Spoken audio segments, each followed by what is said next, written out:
About the HD job. I won't hear back from that. Apparently, so when I was talking to the family friend about it, he said he didn't hear like 2 to 3 weeks after he originally applied, like a year ago now, a little over a year now. Wow.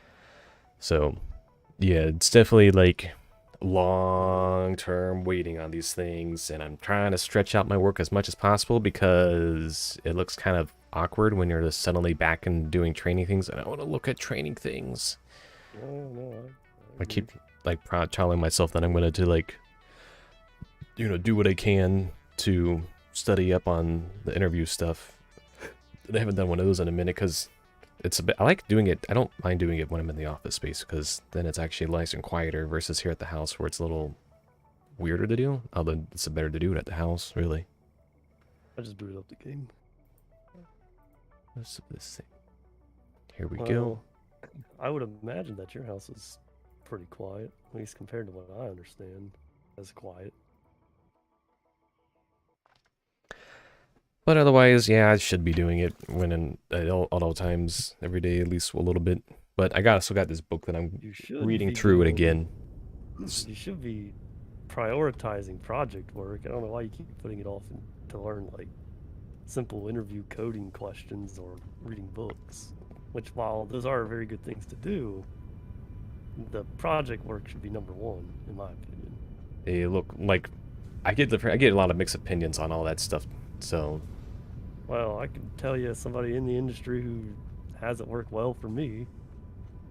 I mean, I'm not somebody who's in a different industry telling you this, you know what I mean? this is the family friend. He was saying, don't worry about whatever like languages and project stuff. Just get through the programming interviews. That's all he said. So I'm getting a lot of conflicting opinions on that kind of How stuff. do you get through the programming interviews unless you know the stuff? Sure, you could do the coding questions and make Look, it all look, right I'm through just it and going make off that what he's work. telling me. Okay, it's just And I'm like telling you that you're he's going not through the telling you the whole programming truth. questions. It's not gonna be the stuff that's on the framework material. I know this, so I'm just trying to like adapt and survive.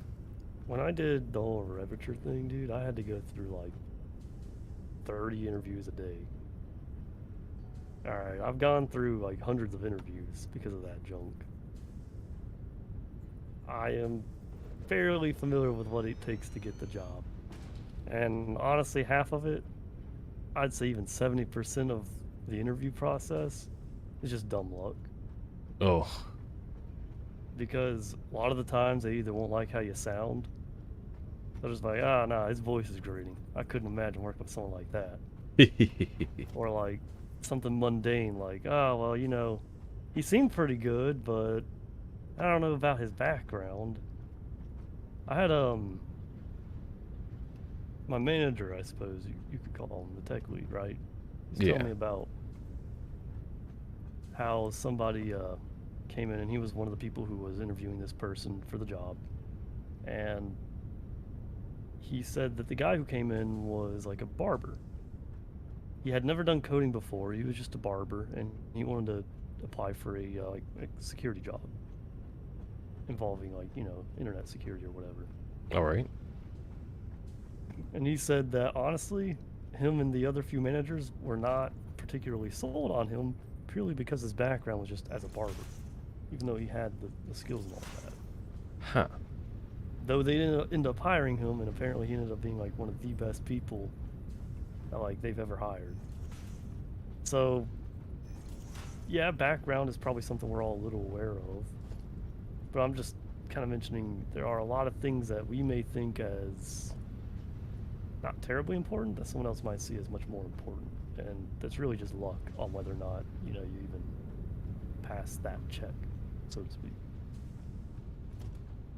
So like, yeah, sure, all that stuff is going to help you, but I think project work will show a deeper set of knowledge that can get you a job regardless of if you pass their questions precisely. You know what I mean? Like, let me give you an example. When I got my job, it was related to like C sharp, right? Yeah. Well, it was also related to this framework called Razor, which I wasn't terribly aware of. Razor is actually like a C sharp framework for web pages, for like rendering and doing C# logic in the web page. Essentially like the precursor to what Blazor's doing now. So I think you can use them in tandem. Anyways, I know it well enough now, but at the time I didn't know it really at all. So when they showed me it, they were like, oh, well, because what they did is they had like a VM that I was on, and they wanted me to do some like test problems. One of which was like that prime number finder. So yeah, I guess knowing to do that is good. But the other one was they opened up one of their projects and showed me this like Razor page, and I was like, well, I have no idea what the heck I'm looking at. But because I have done plenty of projects, I could go in there and explain the pieces, piece by piece, and what was happening, and I could make my conjecture, I could make some conjecture on what it was doing.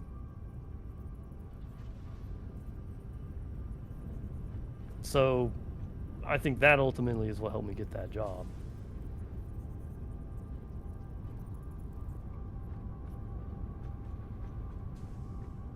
There's a million approaches to it. Yes, I think project work is by far the most important. Hey, look, I'm just trying my hardest over here. Yeah, why can't you devote 16 hours a day to this, Chris? What are you doing? Getting stressed out about having to spend time on it. Just spend 16 hours a day, you'll be fine. In fact, you might want to stretch that to 20. Don't know if 16 will cut it these days. Oh no. Oh no. I'm just going to take it day by day at this point. Yeah, I mean, I wouldn't worry too much about it. Like I said, 70% of it would be my guess, and it's completely random.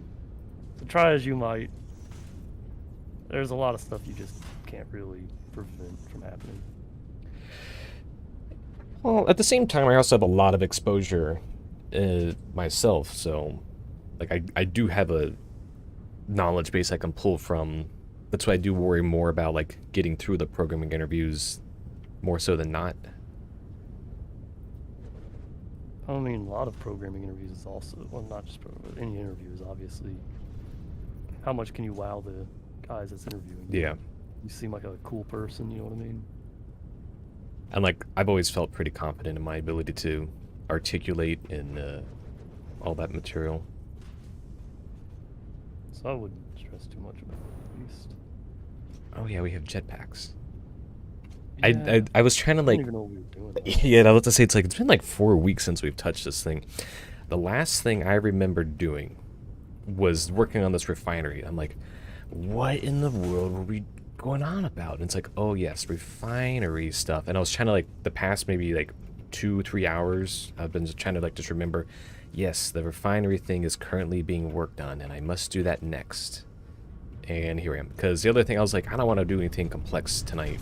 I just want to like, kind of chill and relax and do like exploring stuff. But now it's like, oh wait, no, actually, I do have things set up for me to do. I have set myself up for success.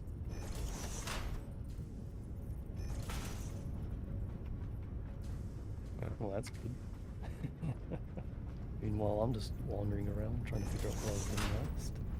But I guess in more positive news, I do have my doctorate's that PhD interview scheduled for next week. Alright, that's good. So it's one of the game design professors, one of the guys that started, I guess, after I left. So I'll be talking to him. He comes out of Korea, so I only like partially looked him up earlier today, so it seems like a cool enough guy. So what's your PhD studies going to be about? What's going to be the topic? So that's something that I guess that gets talked about in those that interview. I mean, I've been writing down a bunch of ideas and stuff that I think would be cool, just like a bunch of AI machine learning stuff. But there's always like this lingering idea to do something with economics in the background. Like I would really like to like do some kind of economic review of game dev and material in that regard. I don't know, maybe that's something I would write as a professor or something. Yes. The economics of video games. Functionally, yeah. I mean, that'd be the more ideal place to do it. There's not many places that there's no place that really crosses those disciplines. There's this big hubbubaloo to not cross your wires, if you would, on your disciplines, and that's just like kind of an antiquated idea, in my opinion. But, you know, gotta kind of just do whoever's willing to, you know, spend the money on you.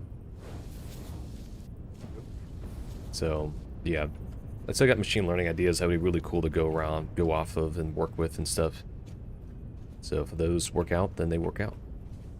Yeah, machine learning is one of those things that seems never ending. Yeah, I mean, that's like why I don't beat around the bush on doing that, because at the end of the day, all the big money is going into that. And it's like, well, you kind of got to jump on the bandwagon to get that research money. So aside from work, what have you been doing? Good bit of reading. A couple nights this week I've just been like reading my various books. I like, More you know, economic stuff? I got a couple of those. I got that one, it's called like 40 algorithms every programmer should know, and it's a good bit of like a Python review as well, since I would attempt to do most of my, you know, programming interview stuff in Python. It's just the preferred language to do. And particularly since, like, if you're going to do anything machine learning, that's kind of like the home base of it. Yep. Ain't nothing wrong with having a favorite language.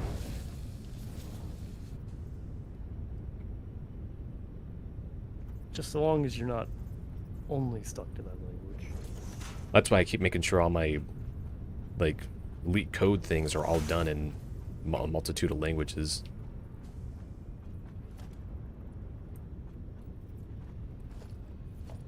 I do have that preference to more languages than not.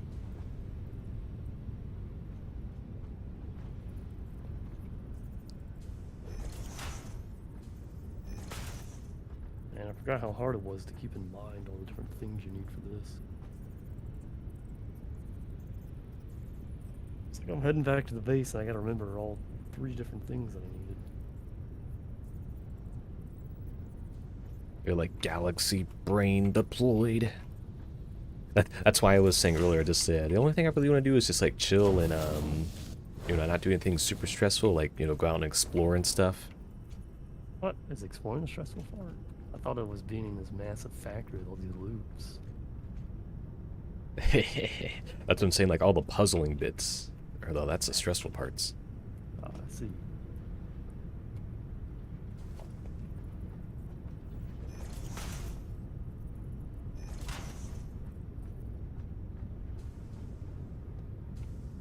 Yes. think I they was put in pipes. definitely doing this correctly. And yes, that was definitely correctly done. Alright, so crude oil waste has been installed. Now I need water to get up here. I really do feel like this game is kind of nearing its end point, though. For you? Yeah, just because it's like we're really running low on the goal here. Yeah, the endpoints keep being stretched out over and over again. It's like at this point it becomes more of a resource management, and then you build like one item at the end of all your resources, and it takes like 5 minutes to make one of them. Yeah, it's like being a sorting algorithm. Kind of. I'd think of it more like a giant pyramid scheme. Load balancing algorithm. That's what we'll do. It's pretty more of like a load balancing algorithm. Yeah, sure. I can agree with that. But at the end of the day, it's just like, I don't know. It's shoot, am I going the wrong way? Okay. That's one of the things it's cool to see it all work and pan out, but that lack of that speed up, you know, does exist. You do.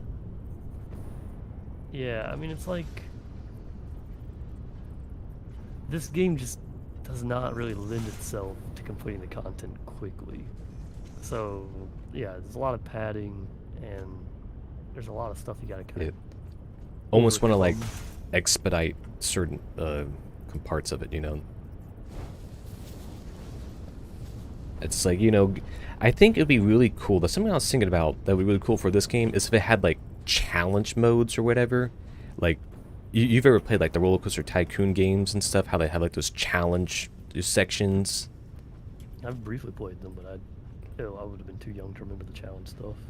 Yeah, well, the idea is like, oh, you get something that's like very close to complete. And it's like, do this and in like a month or whatever. Like, you know, bring the park's revenue back up to like you know, 30% in the next month or something like that.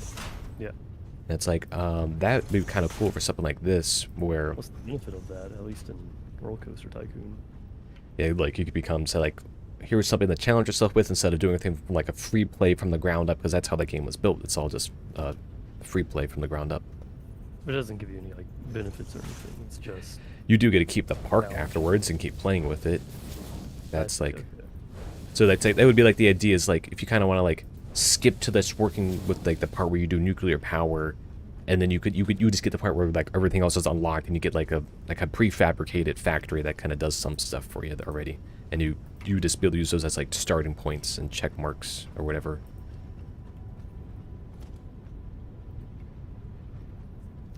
I think that would be something that would be nifty and helpful for a game like this, where it's like if your save gets corrupted, you have to start all the way over, and it's like, that's neat and all, but not necessarily what I want to do with my life. Is to start all the way over on a game that takes, you know, we're what 80 something hours into this save between the two of us, Pretty much, yeah. and that's obviously like a one-off case. But what if you went to like, oh, I don't want to necessarily like play. This would be like a free mode type of play. It's like, it's cool to build your own world, but it's not like Minecraft where you have that infinite flexibility. You're still constrained to just like this industrial automation material. If they had like a story mode that you could play alongside the industrial things, then that'd be, you know, kind of unique in and of itself. Which I guess is what they're kind of building towards. Yeah. But I mean, as it stands, I just feel like we're kind of hitting the cap on what there is to do. If you have another game idea, though, you know, don't be afraid to pitch it. I mean, there's always Factorio, though I don't know if I want to go production game to production game. Yeah, I figured you would be kind of burnt out on doing that kind of stuff.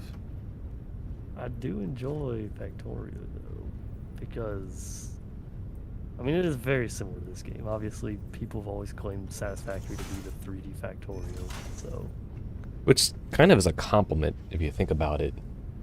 It's like, you got in complex, and you still stand out of, you know how, like, it was Minecraft and Terraria as, like, the kind of duality in that sort of regard. It's also, like, they're not, like, games that, like, bump into each other's heads with their ideas in like, a bad way. It's like, no, they clearly both have, like, good ideas for their own space. They have a very similar theming, and they have appeal to their market share in almost equal terms, in a way. I mean, yeah, I mean, they're both good games in their own right. The only thing that I have been complaining about this whole time is just the level of quality of life versus this game in Factorio. That's been my biggest gripe. But, like, as a game, Satisfactory is pretty good. It's got, I mean, obviously I wouldn't have played 80 hours with you if it wasn't good, right? Yeah. But, yeah, it's like I said, my gripes all kind of converge into that. Feels like there's time gates on things. Like, alright, with Factorio, things move much quicker. So, you're not limited either to quite as much stuff. So, like, the conveyor belts, for example, are kind of like our limiting factor. We have to build huge conveyor belt pipelines. Yeah. And that's okay. You probably do the same thing in Factorio as well. That's not actually not going to be a very... That's not really going to change. But what does change is how you navigate the terrain to lay those pipelines. It's a huge pain in this game to do that. Navigating 3D terrain actually does more to hinder the development, or I guess to hinder the gameplay, than it does to help it. And you don't even get the tools to navigate it, like the jetpack, until much, much later. Yeah. And then it turns out the jetpack doesn't have like infinite fuel or anything. No. Now you've got like a very limited amount of fuel, and you can't even fly. Like, you as long as you're in the air, you can't refill the single like fuel canister that you use. So you're Yeah. even limited on how far up you can go. It feels like it's almost like a battle mechanic idea, Yeah, and what they claim doesn't really have those battle mechanic tendencies. right. It's just like the game is good, but it doesn't go the extra mile to put me into that like addiction mode where I'm like, oh, I gotta go next, purely because I feel like the game itself is holding me back. That's an interesting way to say it.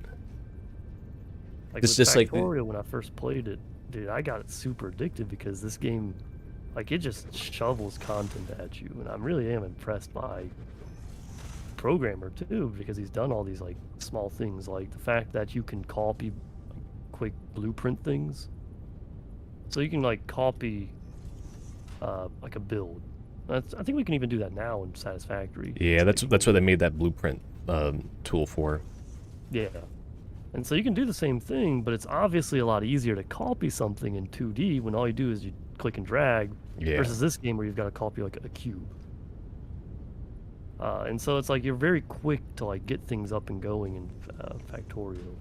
But you know, Factorio has its own set of problems, I'm sure. None come to mind just because, you know, I'm playing Satisfactory yeah, at the moment. Like Factorio probably might suffer from a little more. Like I've seen like the big mega factories when you get towards the end, it's like unless you were there from the startup, like digesting what's in front of you, you can be intimidating to more novice players. Yeah, no, that's a good one. You're right, because it can get quite complicated. Trains are also one of my biggest complaints in that game. And the fact you don't get Futurama tubes either. That is actually something that Satisfactory has taken, made original, and has done very good at it. Yeah, That's the a very good, Futurama like, tubes are really 3D cool. mode. Yeah, it's a very good 3D mode of transport. Yeah, I don't know how the trains work in this game, as we haven't tried them yet. Right. Now, Factorio trains, I think use like real life train signal logic. That crap is complicated. That's my complaint. I'm too dumb to understand it. Or rather, I'm too dumb to want to understand it. I'm sure if I like sat down and tried to learn it, it would happen, but I don't want to. So instead, I'm just going to complain about it. That's one of those things that's like, oh, here's this thing. It's too hard. Like your arms are crossed. You're a cranky old man and everything. Exactly. That's how I feel about trains in Factorio. While I was playing with a group of friends, I basically said I'm not doing trains, and they managed to use them, and I'm not gonna lie, I got kind of jealous because it was actually a superior way of transporting stuff versus me with my big old conveyor belts. Like I did the same thing that I did in this game, big old conveyor belt across the like continents. I did the same thing in Factorio. Well, a lot of stuff that Andrew guy was telling me, because the AI system and the back end just relies on basically Unreal's usage of AI, the featurettes of the AI implemented tools like the trucks and trains and stuff can be more computationally taxing at higher volumes. And that's just more of the limitation of, you know, the engine side coming in and rearing its head there. Where it's like in the 2D space, it's like, wow, you don't really have the limitations in that space differ and start changing, and obviously you can't really compare those apples to apples. You don't get AI, unfortunately, in Factorio. Yeah, that's just how they did it in this game, is to implement using the AI controller system. Which kind of makes sense, and it's just like, oh, that's a lot easier to implement AI than having to worry about your own dedicated train logic and stuff. Yeah, but you also have to understand, like you said, they're hitting that limitation, and that's not necessarily because 2D is more efficient, which, yeah, I guess it would be with one less D, but also because the dude who programmed Factorio is a freaking god of programming. That dude is like, he may very well be one of the best programmers on the planet because he does some junk pretty darn efficiently, and it's really impressive what he can do in that game and not run into any lag at all. And those are interesting decisions you have to make, you know, it's particularly at a development level. It's like, do you make your own framework and engine from the ground up, or do you try to put your aces in their places and optimize the tools you have at your usage and disposal. Yeah, yeah, yeah, exactly. Obviously, he's like an indie game developer, and well, they are known for doing those kind of things with like rebuilding something from scratch to make it really efficient. Who the heck's making iron rods around here? Dude, I have no clue what the heck is being made around here anymore. I've lost track of so much of that knowledge. So I'm really glad we put like giant Signs everywhere. Yeah. Well, good thing my refinery space is really simple and everything. Yeah, mine too. Not my refinery space, but the whole base. Very simple. Very simple. Oh, I the guess Italian version of simple, that is. I guess the Christmas thing finally ended. I guess we can take down this tree. What? No. Tree's It's only gone. 10 months more till Christmas. 10 more months till Christmas. Time to delete it. No, you gotta leave it up. Christmas season will be just around the corner. All right, people who leave their Christmas lights up past February. Man, when I see that though, it is kind of cringe, to be honest. It's like What? I can get it, like, or maybe second week of January, you were out on vacation, but it's kind of cringe past the third week of January to still have your lights up. I wouldn't call it cringe. I'd call it lazy though. It's kind of cringe. Yeah, do you actually look at it and you just cringe? You're like, ah, painful. What the What is fuck this is sight? happening? What the hell is this? What is going on? Is this... It's just the window? I got the window over here glitching out on the hub. What is glitching out here? What's going on here, big guy? I guess the Xmas stuff can be deleted. Yeah, it doesn't really matter. At least I'll attempt to delete it. I'm hoping they can be deleted in the thing, or else they're going to have to go into the toxic waste bin. Yes, they can be. Delete. Actually, I'll keep the snowballs because those actually act as rudimentary explosives and they're really cheap to make. Oh, well, never mind.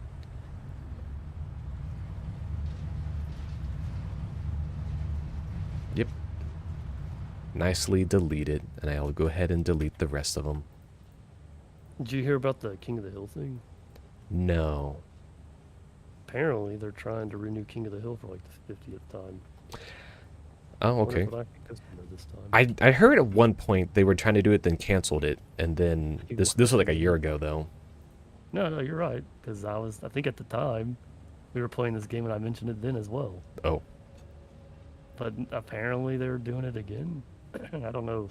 See, it always bothered it's me pretty that King of the Hill didn't get renewed, or didn't renew, but then Beavis and Butthead would. It's like, come on, guys. Yeah, Really? I can agree with that. It's like, all right, I get it. That was, Mike Judd's, first project and everything. I'm sure it's special to his heart and stuff, since he apparently like hand animated like a lot of it. Just kind of crazy to think about. Like the original pilot episode, he had done the hand animation for it. Oh, I guess I should remove the show me what you got posts, seeing as the cringe events around said creator occurred. Yeah. Can't believe people. I just can't believe people do that crap, man. What should I replace it with? I don't know. Surprise me. Or you could just do Todd Howard's It Just Works. That's also acceptable. I'll do that one. I mean, true. let's think about it here. He now works under Microsoft, and I'm trying to go work at Microsoft. Yeah, you guys will be co-workers soon. Notes? Yeah, it's kind of a strange thing to think about when you get in a big corporation like that. It's like your coworkers. Yeah, you have a coworker who's like technically at your level, and he's also a CEO. And technically at your level with the quotations at it. Very big technically. But that's the fun technically to think about. Yeah.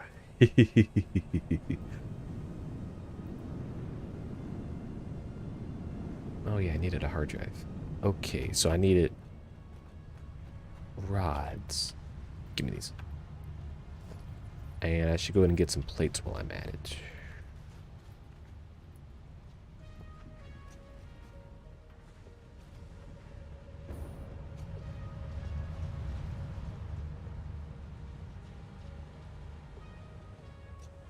Do I have enough cable just to check? Yeah, I got plenty of that.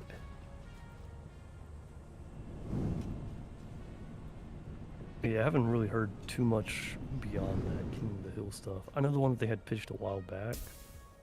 They were trying to do it where it was like all the people were grown up. Like the time had passed in real time. Ah, yeah. That might have ended up being the thing that caused them to get canceled, or the idea.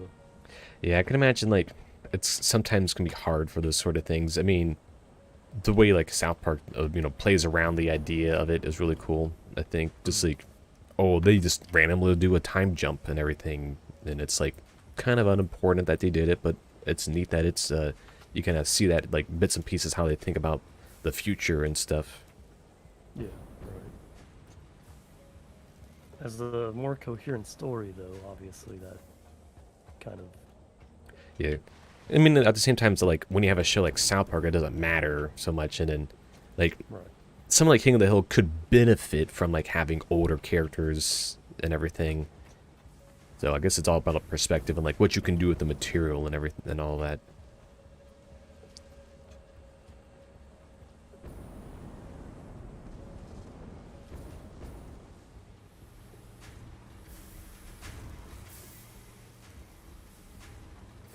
Alright, I'm going to finish up this refinery, then probably do some exploring.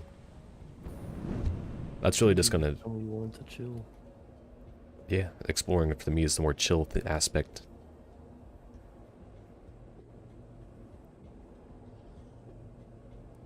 Really, this game could benefit from having teleporters at the high level. Then, like, if you had the ability similar to Subnautica did this really well. They had the blueprints for building things, and that you would get them over time.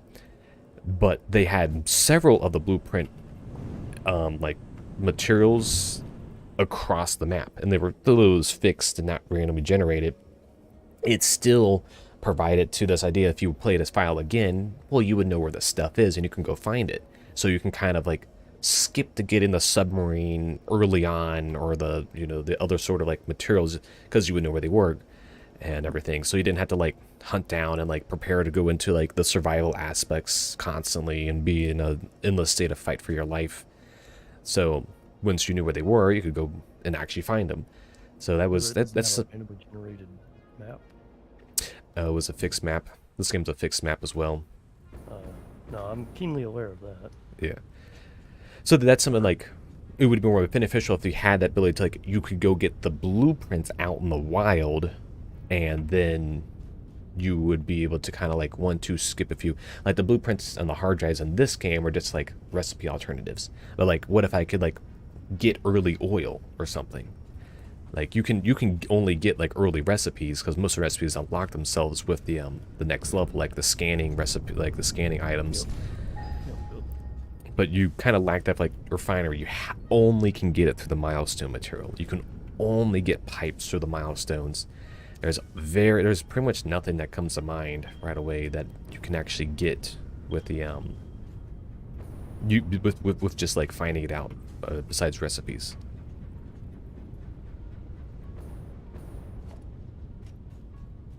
Yeah, it's in a way sort of like that gatekeeping or time lock aspect, but it's a very minor version of it. In the sense, like, if it were, one of the things that kind of, like, comes to mind is, like, the end is very loose, but that also means that there's not enough looseness in between the end elements. Does that make sense? In being like another defining loose, that's what I'm not. So, like, you just gotta put the material in the thing, you know, in the space elevator. You know, that's it. So there's like, it's not as complex in its nature for that. So if that makes sense, like if all you have is putting it in the your end goal is just like a a one sentence kind of deal, it might lack that sort of in between kind of constraints that might guide players along to like doing something in an efficient manner in a result to make them think creatively, but at the same time So now you're dealing with the constraints that come with it. So there's these like the artificial gatekeeping things are the constraints. yeah, so it's sort of like how with Factorio, there's like enemies that will come to your base to attack you, Yeah. and so that kind of keeps you. That kind of makes you want to build walls, for example. But that's also like sort of the in-between thing where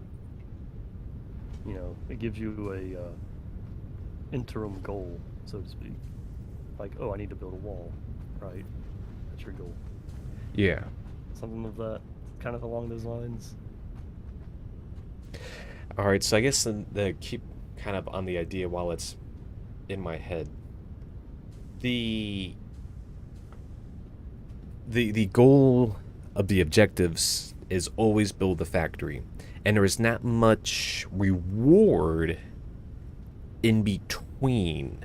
Like your reward, so like the thing you're talking about the blueprints, like the hard drives reward you, but sometimes you may not get access to that reward until way down the road. So one of the things that caught my attention with that when Andrew was telling me about like what to do with the awesome sync stuff, it's like, oh, if you find stuff out in the wild like computers and supercomputers and stuff, oh, you're just better off deleting them inside the awesome sync and getting resources for now. So there's not much of a reward to really explore the map until you get the tools like the jetpack and the car and stuff. So that's something that is what I'm trying to drive at here, was that the in-between ends don't reward you immediately.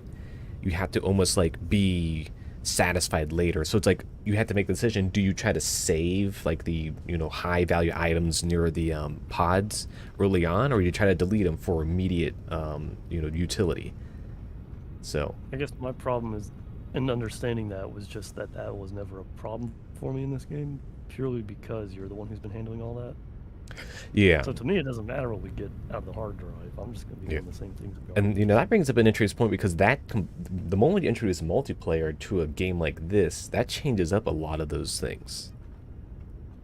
Well, which is interesting to kind of like think about. Because like, would you say Factorio kind of has that same structure where like there's more players like change the way the game feels and plays overall? Not really, no. Because everything can be done in parallel. And the big thing with that is like research. If you're only one dude doing research, which admittedly has happened a few times in multiplayer games I've played, but everyone can have a lab, and you put like research things in the lab, and the research things require resources, sort of like what we're doing. And so what I've done, or what we typically do, is we typically split who makes those research things. So we're all kind of working in parallel.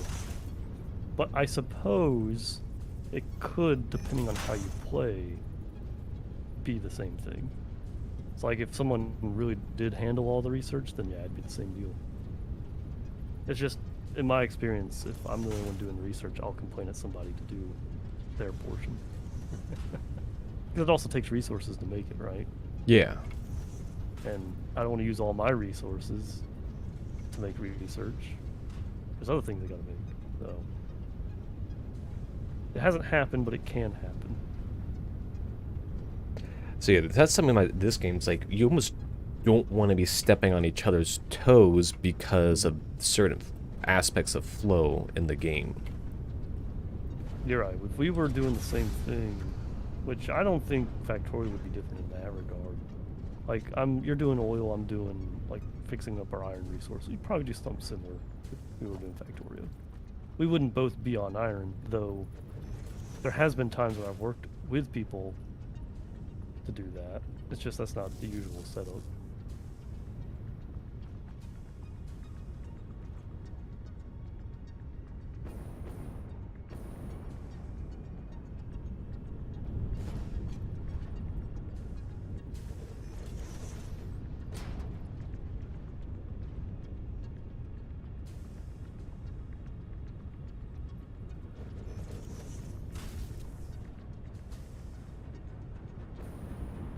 Interesting.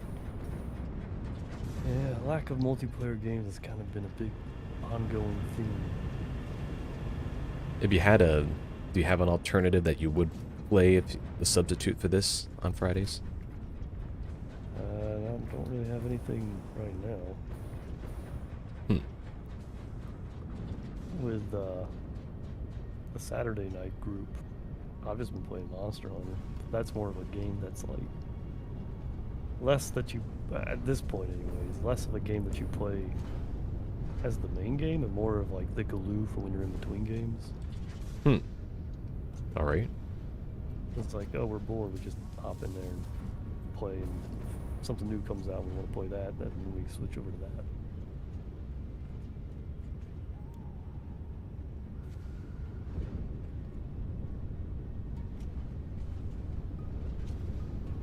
Okay. But I mean, if you want to play Monster Hunter World, we can always pick that up.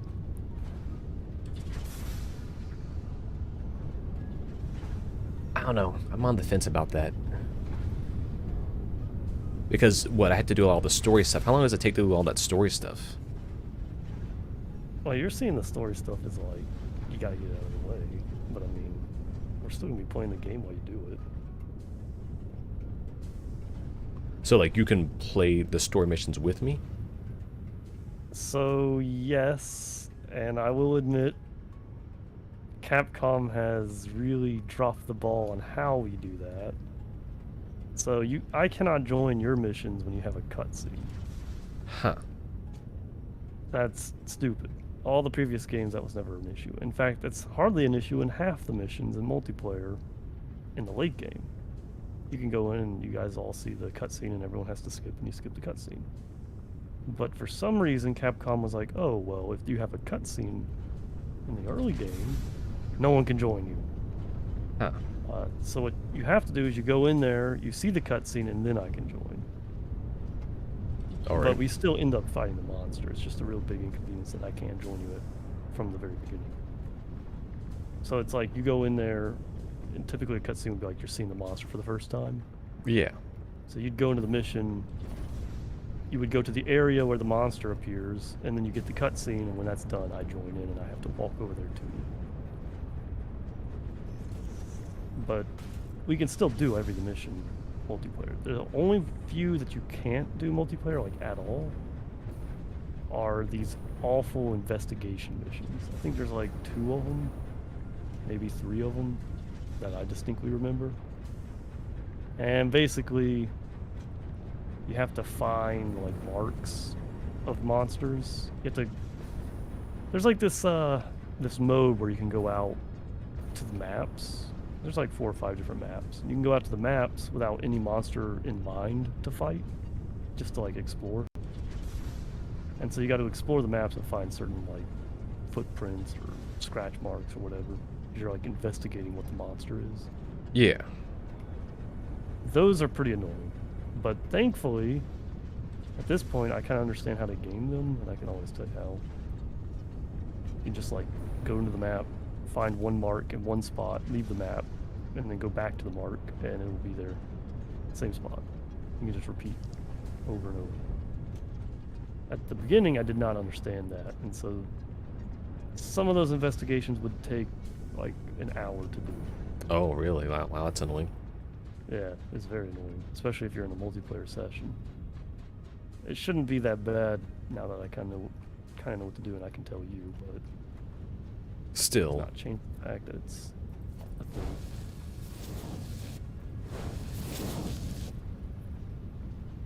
I mean, sure, at this point, they already have my money. I bought the game like years ago or whatever when it was like on sale. You mentioned it or something. Yeah, so I'm suggesting it. I know you have it. We just gave up on playing it. I only played it like twice. Yeah, and it can be a really difficult game to get into. If you ask me, it is one of those games where it's like it gets much more fun the later the game you're in. So it's like a slow burn at first, because the game really becomes fun when you're killing these monsters, these big bosses, and you know them well. You kind of know their moves, and you can kill them within like 10 minutes or whatever. Yeah. 5 or 10 minutes. So then you're like doing it pretty rapidly. Whereas at the beginning, sometimes it can take up to like 20 minutes to do a fight.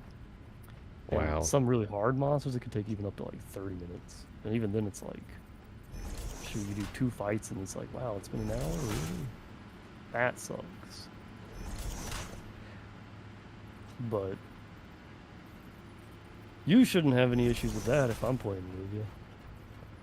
Because you would already have that The good base level knowledge and skill set there. Well, that too, yeah.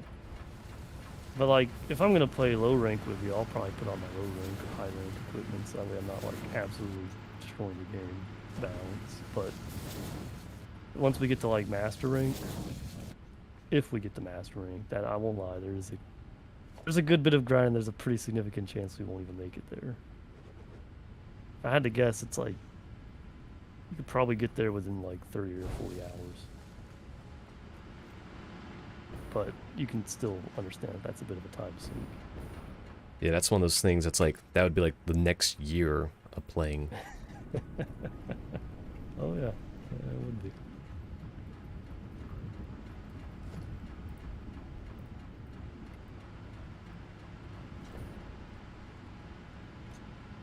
I mean, it's kind of why I chose this game. It's like, you know, does have seemingly endless amount of content and everything in it.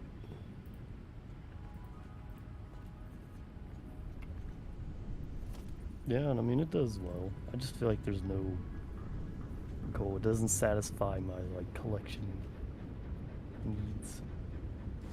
Like with Monster Hunter, every time you fight a monster, you get resources. Sell the resources, you get money.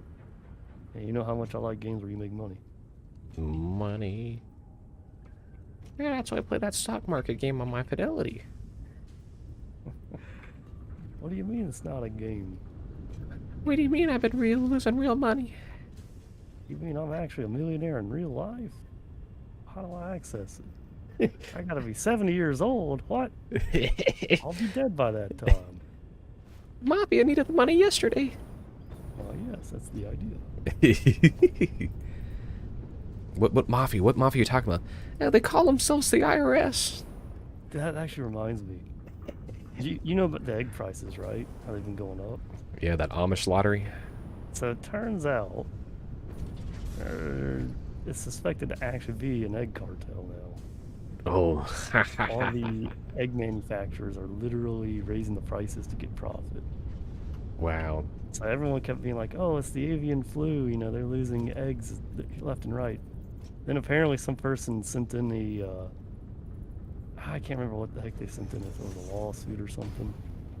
But they had sent in something to the FTC basically saying, yeah, this has actually happened before, and we've lost nearly as many chickens to an avian flu in the past. I think it was like 2017 or something. Yeah. It's happened a couple times in the past 20 years. Right, and they're like, well, the prices didn't get affected nearly as much. They're like, we're seeing significant amounts more in the prices jumping up. Like, we're talking almost double. And the egg companies have also been reporting record highs. There was one particular company they listed where they went from making $50 million a year last year, 2021. But last year, 2022, they made $500 million. Wow. And they were selling roughly the same amount of eggs. Something of that sort anyways. So they 10 times their profit. But Taylor, they're trying to keep up inflation, you know? It's that inflation. It's that Putin tax. 1,000% inflation per year. It's insane, dude. So yeah, apparently that, you know, our suspicions of companies using this time to like inflate prices to make record profits, apparently it's there's actually a lot of truth to it. Yeah, it's one of those like, we kind of, it's like, we know it, we know you're doing it. What are we gonna do? You know, we're gonna just like price control the hell out of the thing. That's exactly. I mean, I think the best thing you can do is just like, you put up post-it notes inside like grocery stores saying, hey, they're price gouging you. Just let you know, these are the companies doing it. Have a good day. We can't stop them. It'd be good, but then again, like Walmart and everyone else benefits from it. So it's like to do that, it's kind of shooting themselves in the foot. Yeah.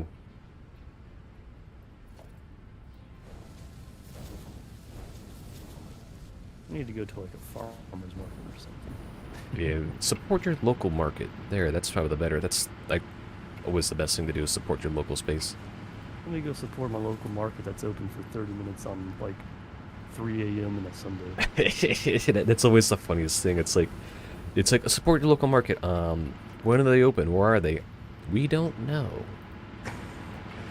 But they exist, right? Yes. And it turns out like they're the ones also selling to like the big boys. Honestly, it's probably right. I have been thinking, man, I need to get me a house. Obviously, I've been complaining about that, but I've got a new reason to tack on to like the 50,000 post-it notes of why I need a house. So I can get a freezer. A freezer? A deep freezer, buy, huh? Like half a cow. You can buy half a cow and just deep freeze it? It's cheap. It's cheap, man. Well, it's cheaper. It'd probably cost you like $1.50 to get half a cow. But Yeah. we're talking like hundreds of pounds of meat. That's a lot of food. You're getting those industrial chest freezers. It'd be cool if I could get something that could flash freeze stuff. A flash freezer is with you, I don't freaking know the expensive. science. Yeah, I was gonna say I don't really know the science behind that, and well, I understand it on like a high level. But I mean, I don't understand it well enough that I could probably use the freezer. if you just had like a basic deep freezer, you should be fine with that. Yeah, I mean that's really all I need. But a flash freezer would be cool just from the fact like if you grow anything on your property, you could very easily flash freeze fruits and stuff. That turns out pretty well, from my understanding. Yeah, that's understandable. But obviously, if I'm moving around apartments, lugging around like a 1,000-pound freezer ain't gonna do me any good. Yeah, that's kind of like the you're a bit shit out of luck if you want to do anything in like an apartment that's like cool or cost efficient and stuff. Mm-hmm. It's one of those things Really? like it does pay to you like the wealthier you get, the actually more opportunities to save money you actually have on your hands. Yep. Like going to that's a like big bulk one. Whole Food stores like your Costco's and Sam's Clubs and stuff. Like those all benefit to people who are in those wealthier spaces who can afford those memberships and stuff. You have the ability to store that kind of food. I feel like if I buy Yeah. 2 dozen eggs, half that dozen is gonna go bad, unless I'm doing nothing but eating eggs for the next month. I say that as somebody who wouldn't be eating more than like on average 1 egg a day. I realize to you that may not sound right, but you know. Yeah, I'm in the position where I do consume a lot of eggs in comparison to others, but like frozen eggs are like, yeah, frozen eggs aren't a thing to do much with. I was gonna say I don't think I've ever frozen an egg in my life. It's That not like a sounds- normal thing to do. That's a bit about it. I don't know if they'd even unfreeze correctly because the shell. Oh, I'm mean- thinking like you already crack them and then you freeze them. That's what I'm thinking. Okay, so like what was the state? Like you just crack them and freeze just the yolk and the everything unmixed, or are we talking you make a meal out of it and then freeze it? That's a good What are we question talking? because that changes everything when you do that Yeah, kind of stuff. If you're making a meal, I can understand there's probably a good few egg meals where you could easily freeze it, no problem. But I would never like crack an egg and just freeze whatever the heck comes out of the shell directly, or even just the egg itself. Maybe that would work. It's just not something I've ever done, or see myself the need to do.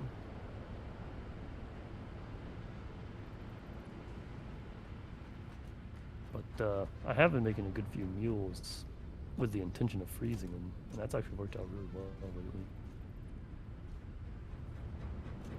I made some rice pilaf with some kielbasa.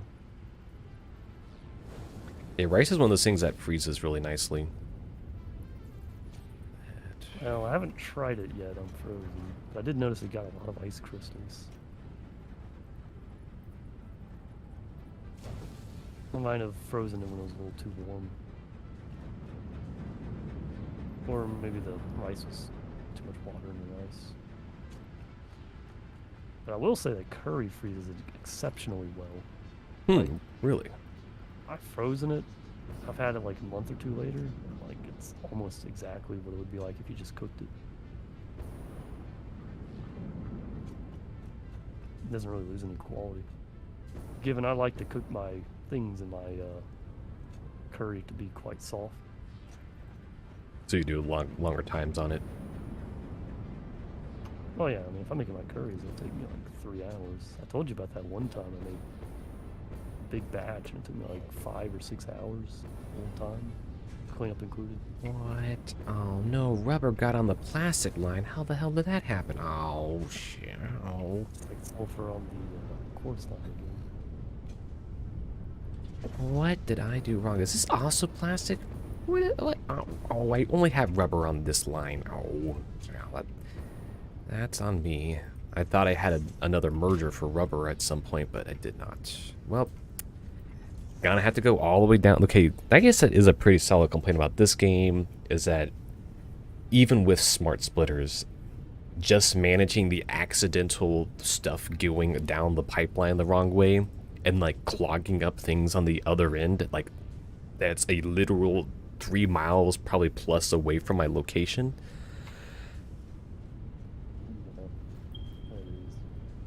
So, where is the... I can't even ping it, so far away.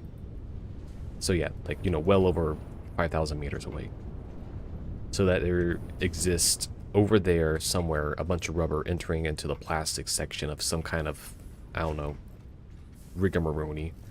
That's just like... Yep. The Satisfactory one. Well, I can't claim that Factorio does it much better. If you get something on the wrong line, it's going to do the same. And in some cases, it can be even more difficult to pull out. Like if it's just one item, it'll be way easier to pull it out in Satisfactory because the item's massive. Whereas you don't have that fine grain, like reticle. Oh, like everything's pixel to be beyond pixel perfect, basically. Well, it's just like you're not first person, so you can't focus and hone in on just a single item.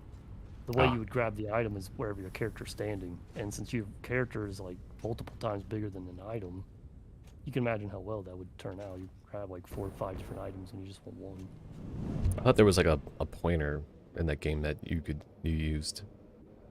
Okay, so the fact that this game does a million quality of life things, yes, I do actually happen to remember that is a thing. I just don't know how to use it. Oh. I think you have to like hold control and click or something, but I've also never used it. And I only found out about that feature after I already had like 100+ hours in the game, so... That's always the thing. It's like, oh, here's this feature that you didn't know about.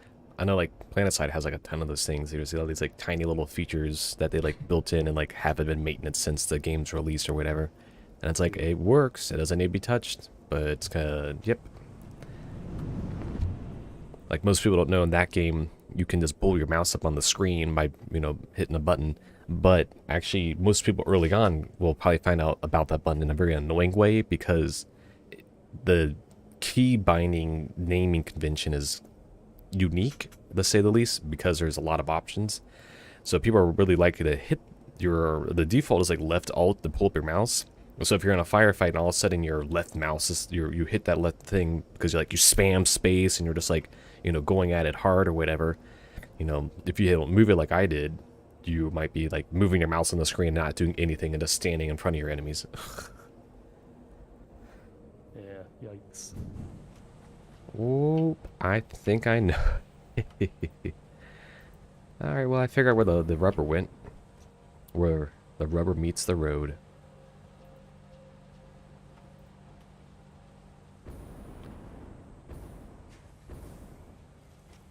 And I can't wait till that AMD stuff comes out at the end of the month. Finally get to play this game in more than 40 FPS. Apparently that's like the max FPS I can get in this game. Oh, really? It's 40?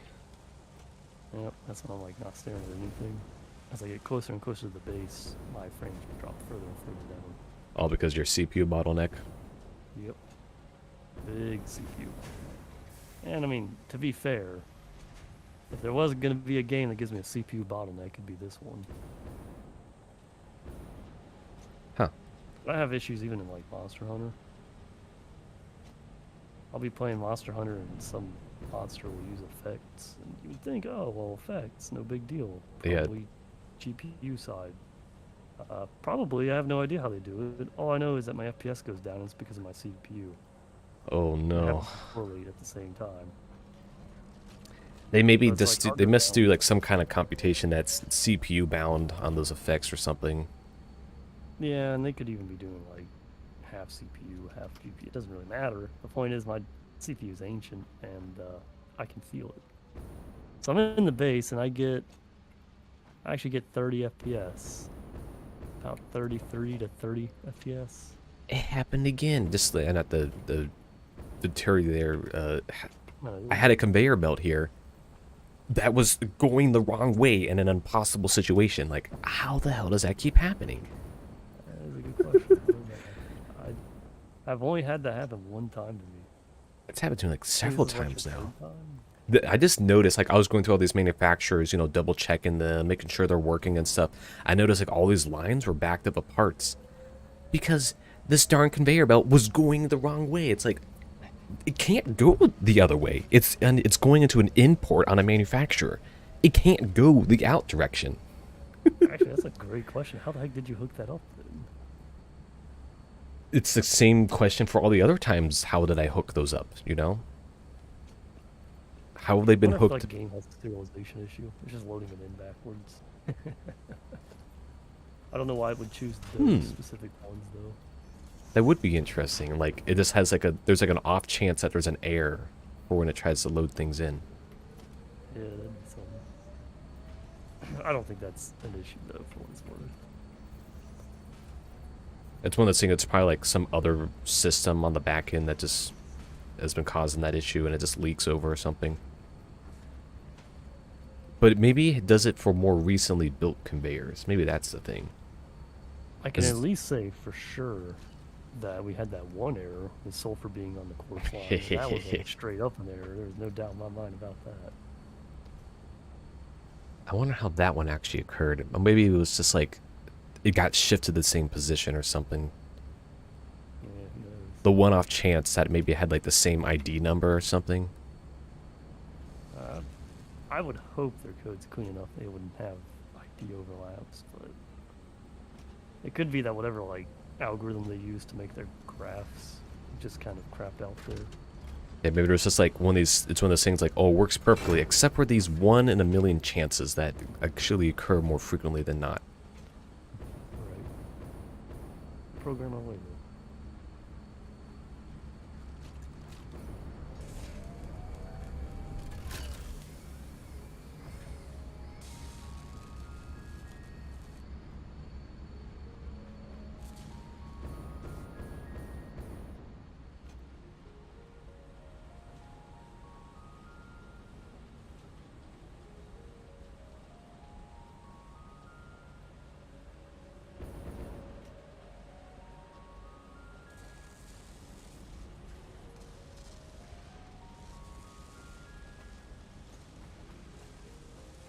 Alright, that system should be working now. How long do you want to be playing tonight? I do need to get up and go to the bank early tomorrow. I'll be good for a while. Did you have a hard limit? No, I just want to know if I like should go out there and explore now or if I should wait. Nah, you're good. I need You to... can play for a few more hours.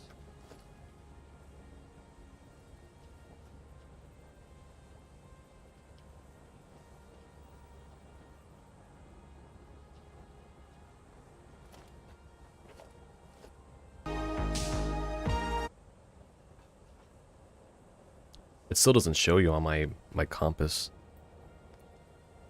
I wonder if it's just a setting at this point. Maybe you like accidentally hit a hotkey or something.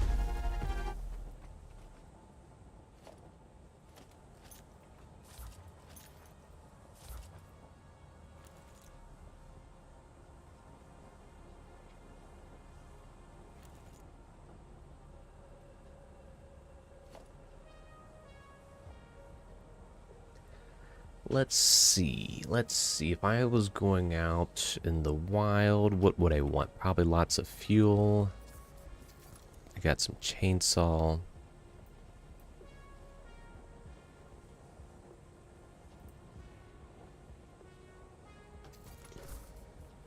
Oh, another game. Though, to be fair, this is the game, a multiplayer game that, while I would enjoy, I'm not so sure if you would. Or if it'd even make a fantastic multiplayer game. But there's always Morrowind. You know, there's a recreation of Morrowind that allows multiplayer. Oh. It's pretty darn competent.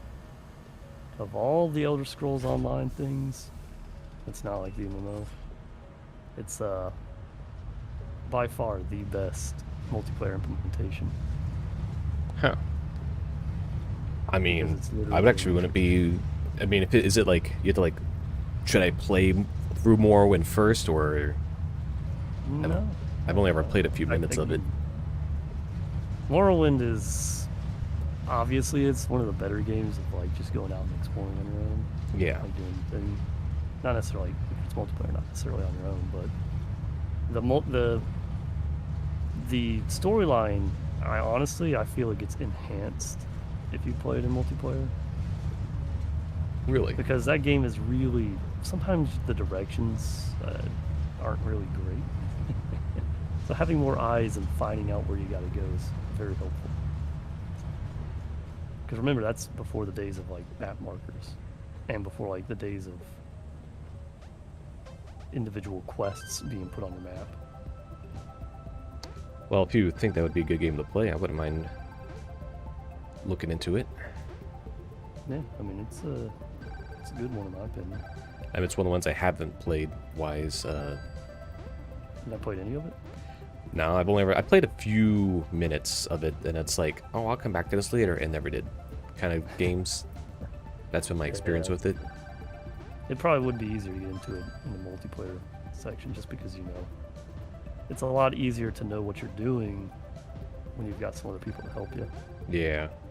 Versus like you're just thrown into this thing and there's a whole bunch of crap that is frustrating and you don't know why.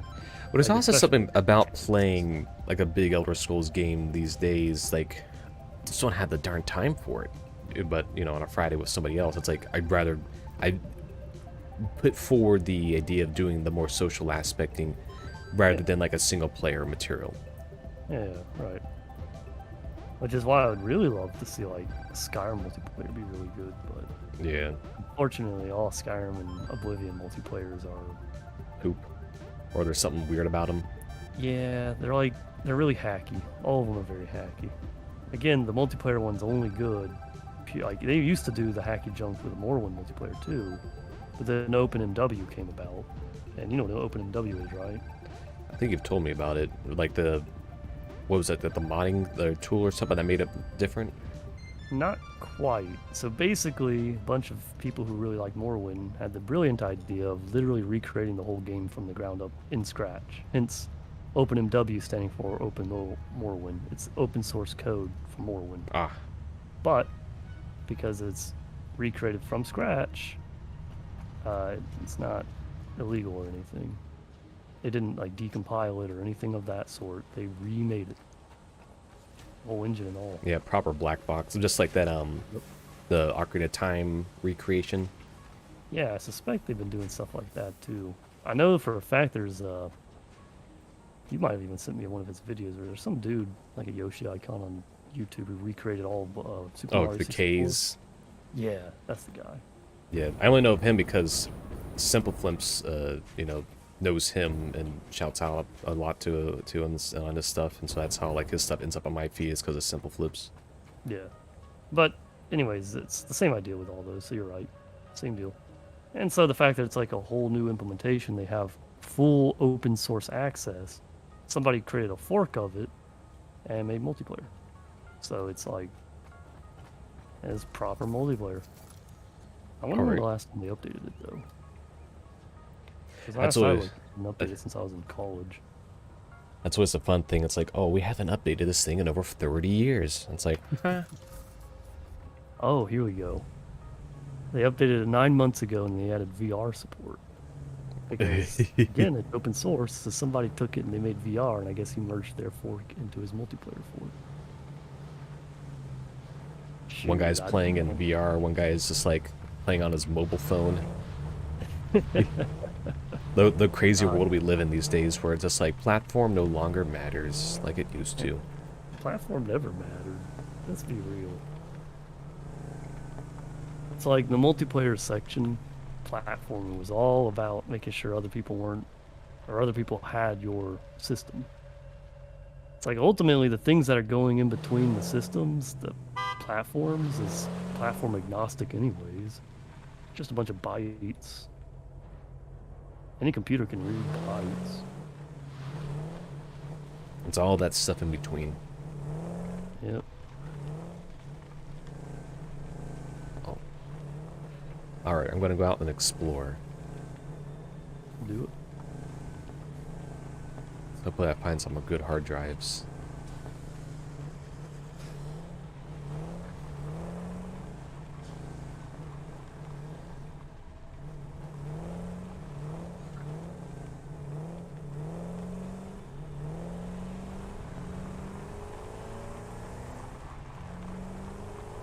Do we need more hard drives?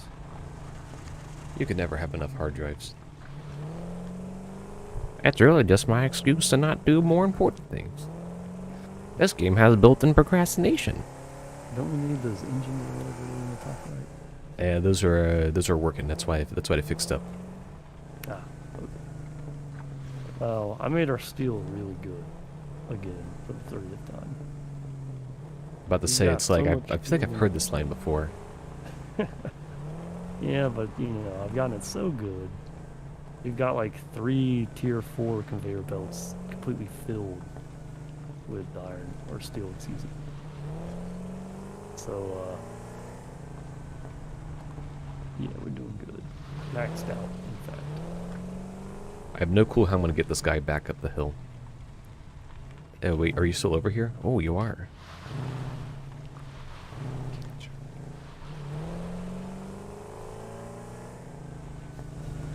Car is still just a weird bit. They basically followed the the Bigton little template tutorial, and that was it. Wow, such expertise. Can I join you? See, this is such a wasted opportunity to do a second seat. I'm not Yeah. gonna lie, when you get that horn, it actually kind of spooked me a little bit. GTA horn right there. Oh no, I lost you. And you put me on the conveyor belt. You had like the perfect height. I'll join you for as much as I can. Catch a ride. As soon as I start falling off a million times. Oh wait, no, water. They made the cars stupid, and they're not waterproof. What? No, they Can't die get in the water. giant Nope, you get flames kicked in out of the water? car, and you have to delete the car, and hope you don't lose anything because it's like an inventory once you delete it. I'm telling Yeah. you, man, there's some things that's like, I feel Oh. like they're too worried about making things not OP, where they should just make them OP. What's wrong with an all-terrain vehicle? Nothing wrong with it. Yeah. I mean, even PlanetSide eventually, after like 10 years, decided to go ahead and, you know, make their cars float like they did in the first game. Well, I gotta build myself a pathway. What the- is that foundation? We're using the wrong foundation, I'll have you know. Actually, I don't even know if it'll be tall enough. What the? No, get this out of here. Delete. I had deleted you.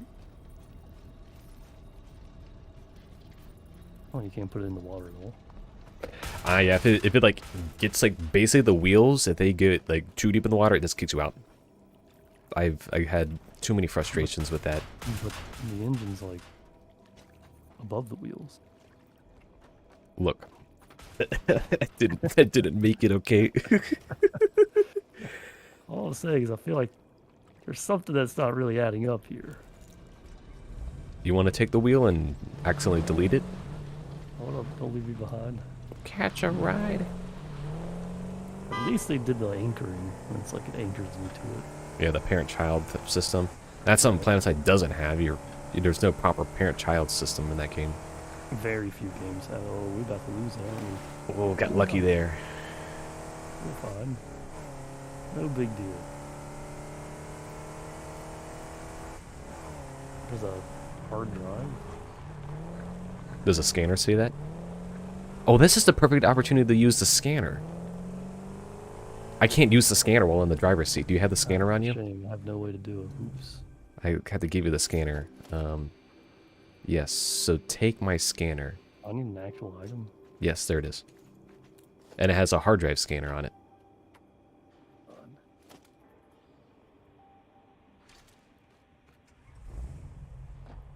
Alright, where are we going? Hang on. We want to do hard drives. How do I activate it? Left click. Yeah, that selects it. And then there should be one for hard drive. Yeah. It doesn't ping or anything. Does it just say like out of range or something? Yeah, just. So we need to get closer to wherever that is. I haven't been up here before. Apparently there's a lot of radiation in this area, maybe? Well, I am fully vulnerable to radiation, so. Good. We in water? Oh yeah, we are. See, if you like start noticing the map from the car perspective, it's like, oh, there's actually like roads and things like that.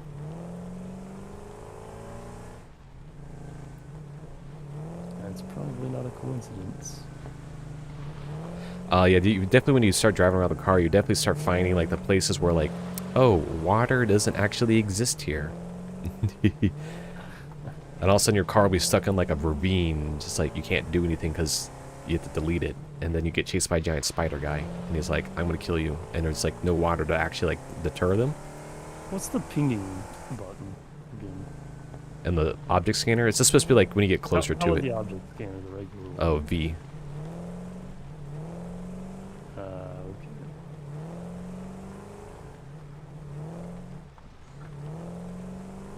Oh, what'd I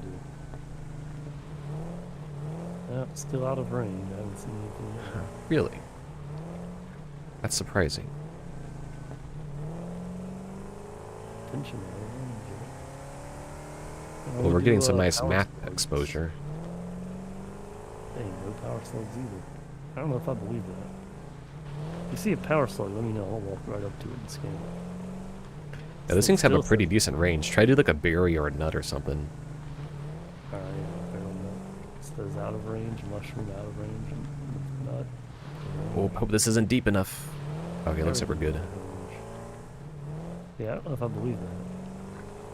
Like something's wrong here.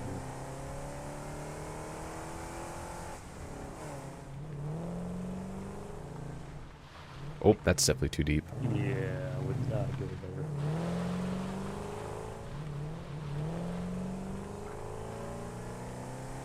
I'm just gonna automatically scan it, or do I have to keep clicking?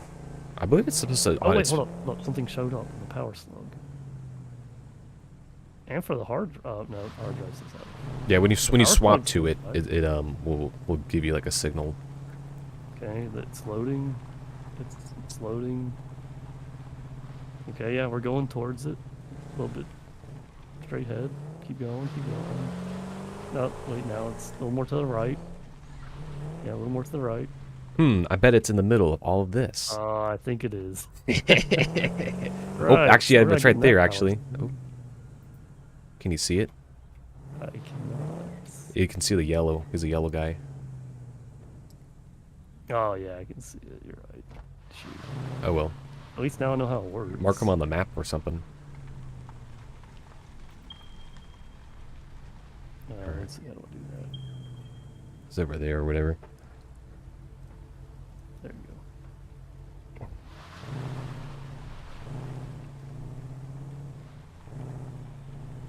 So yeah, you don't need to click. It just automatically happens.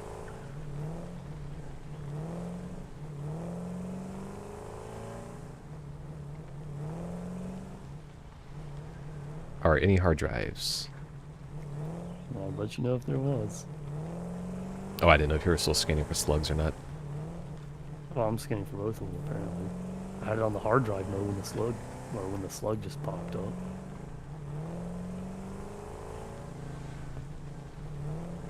Nice area though. Nice change of pace from the desert aridness.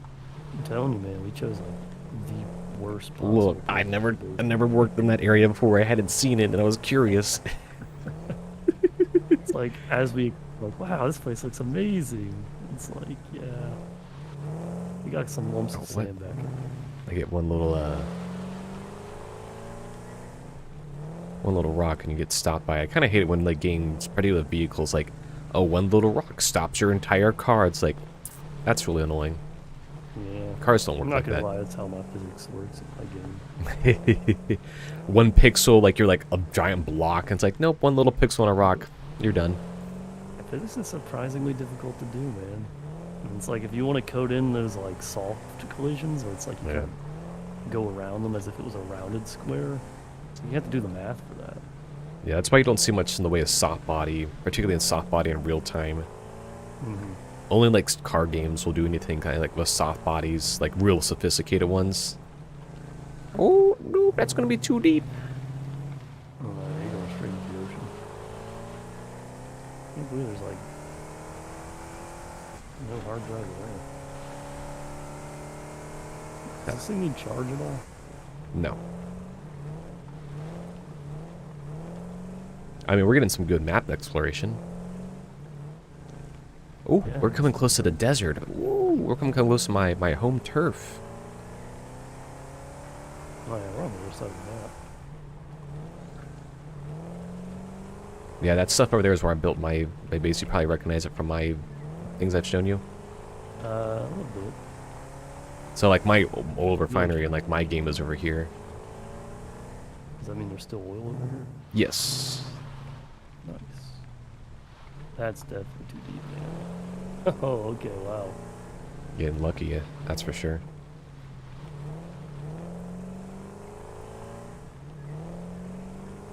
This area is all too deep, I know that's for certain. You taking pictures while we're out here? Yeah, let me just grab my Sony camera real quick. Company loaned it. Yeah, speaking of that, I wouldn't mind getting a nice camera. Nice DSLR. Yeah. Nah, I looked at like the Sony, the cost of Sony's, a really nice one. You know how much those things cost? Pretty darn pricey. Like, not the high tier, not the low tier, but like the mid tier cameras. 500 starter? $3,000 to $5,000. Oh, grand. 3 to 5,000. Oh, See- I was nearby. Hang on. Ah, okay, we're out of range again. It was back behind us. Oh. Well, anyways, that's why I got the Sony phone, because it gives me the so. Hard drive. All right. To the right. Yeah, go straight. Keep going straight. I do like how most of these trees delete themselves. It's probably above us, if I had to guess. Yeah, we're getting closer. I think it is above us. Oh, no, we're getting close. No, wait, hold up. We just lost all the progress. Yeah, that's above us then. Oh, It is. It is in fact above us. I think I know where we are. Well, what are you doing? You gotta turn around and get that hard drive. No, keep the scanner on. Wait, to the left, to the left, to the left. There's a yellow power slug. What are you doing? What's in Gotta get front of the us? But there was a power slug. The hard drive can wait. The hard drive couldn't wait. Did I get this guy yet? I don't know. I don't know, check and see if we got it. I sincerely doubt we've even been on this part of the map yet. I know I've gotten it in my game. That's why I know this one's here. Alright, well, we have not gotten this one, so you've got it. Alright, let's go over here and park the car. Did the car get destroyed? No, but, I don't know. Just, like, park it over here and get it out of the way. Can you not just, like, ram them? Yeah. But I can't be in the car and open up the thing. I can't remember what's in this guy anyways. Oh, I need 10 rubber? You son of a bitch. Dang. You don't have 10 rubber on you, do you? I have 40 plastic. I think that's the closest thing. I need rubber. Yeah, I don't have rubber. Remember, you're the one who's hoarding all the rubber. We can help with these guys or not? Yeah, let me just go up there and punch him with my shock stick. Oh, you don't have a sword yet? No, I don't have a sword. We've talked about this 20 times. This sword is a difficult endeavor. that I've never done.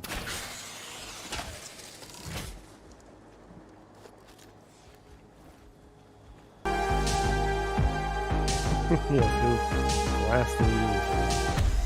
Oh, it does push him back. What's that thing?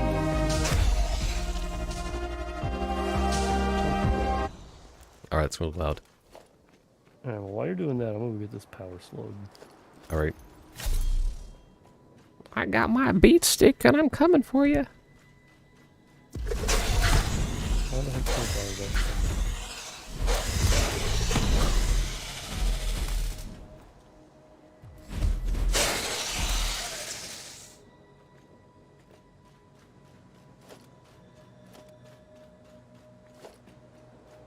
I know the requirements on the pods don't change.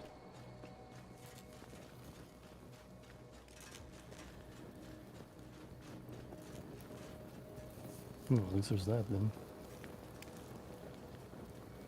Ooh, there's another power slug. I better not be up above. It is. I think it is. You're probably looking all the way up there. No, it's closer to me. Oh, there's another pod up there.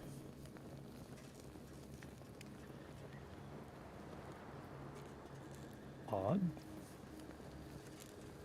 Yeah, he's up high.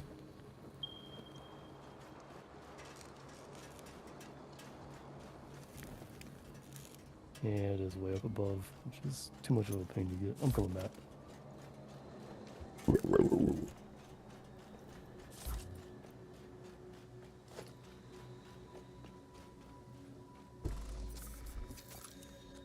And there's always that one that's up above the hard drive.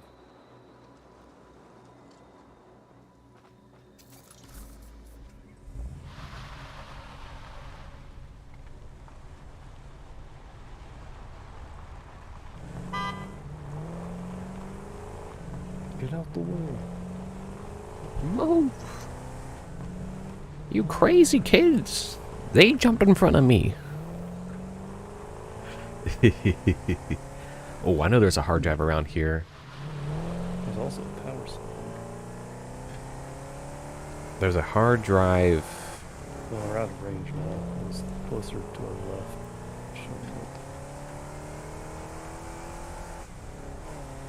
What is that thing?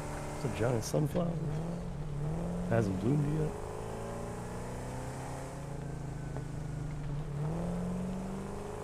Yeah, there's no hard drives nearby.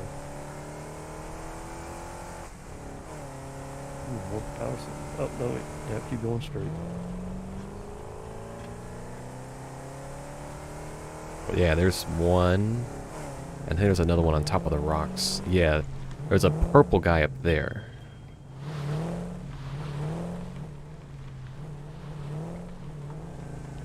Alright, I'll park it here. Power slug over here. Yeah, he's up on the rocks. There's a yellow one right here. Oh wow, look at that. Thing spawned. Oh great. Do you have any encased steel beams on you? I need like 10. Encased steel beams. I have encased industrial beams. Yes. But what are you going to give me in return? A hard drive. Be quick, the enemies finally spawned. Power slugs. Alright, there you go, I dropped it. God, how's that thing hitting me? I'm way up in the sky. Get out of here with that crap. Oh, shoot, I need to build a thing real quick. Really? I think there's a power slug on a big tree up at the top.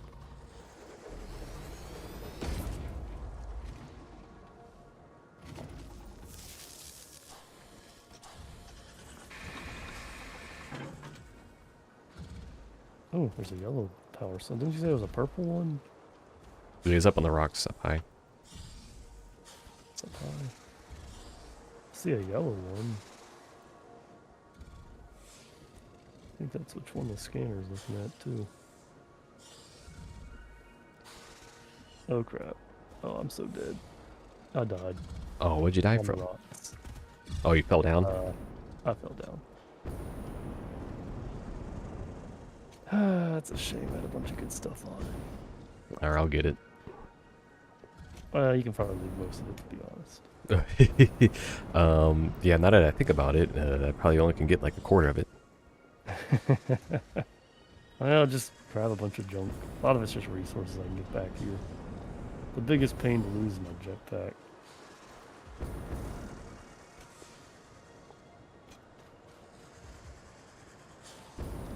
What? You know where I died, right? No, is it below? No, it's above. Oh, it's on the But power it should slug. have the crate. Yeah, I was near the power slug. I was trying to go down and I ran out of fuel.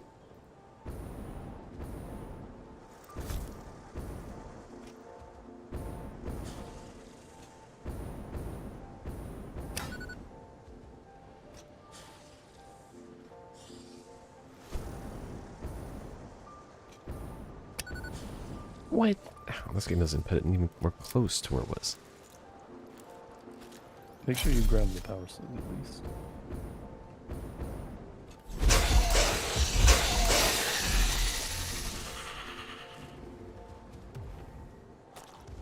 Alright, grab Junior.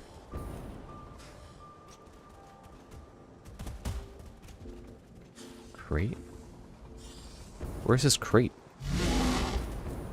It's my dead body. I'm not seeing it. It's on the top of rock somewhere. Oh, it's on the... Oh, I found it. Here we go. Jetpack, scanner, zipline, stabby boy, slug, legs, jet fuel. Oh, you didn't delete your Discmas gifts yet. No, don't delete them. Delete. Still use them, can't we? No, they got rid of all that stuff's been turned off. Even the recipe? Does it? Do you see it in your inventory? Uh, No, I'm not seeing it anymore. yeah, alright. Well, whatever then. And then beams. And then I'll hit take all. Holy shit. Bunch of resources. I can put a lot of it in the car, actually. It has We a don't storage need on the those. back. If anything, grab the like rotors or whatever the heck they are. And that's pretty much it.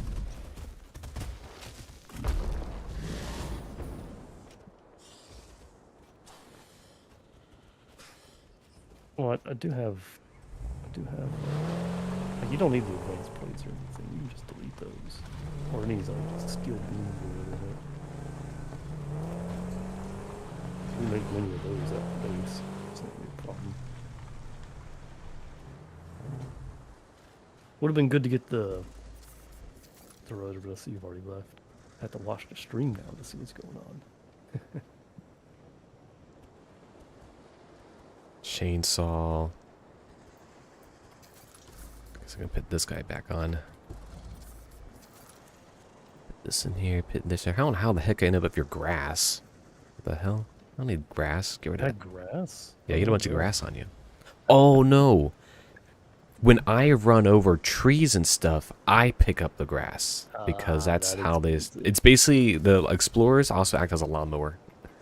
I was gonna say, I noticed you were running over some plants earlier. Yeah, and it like disappears them automatically. Guess so.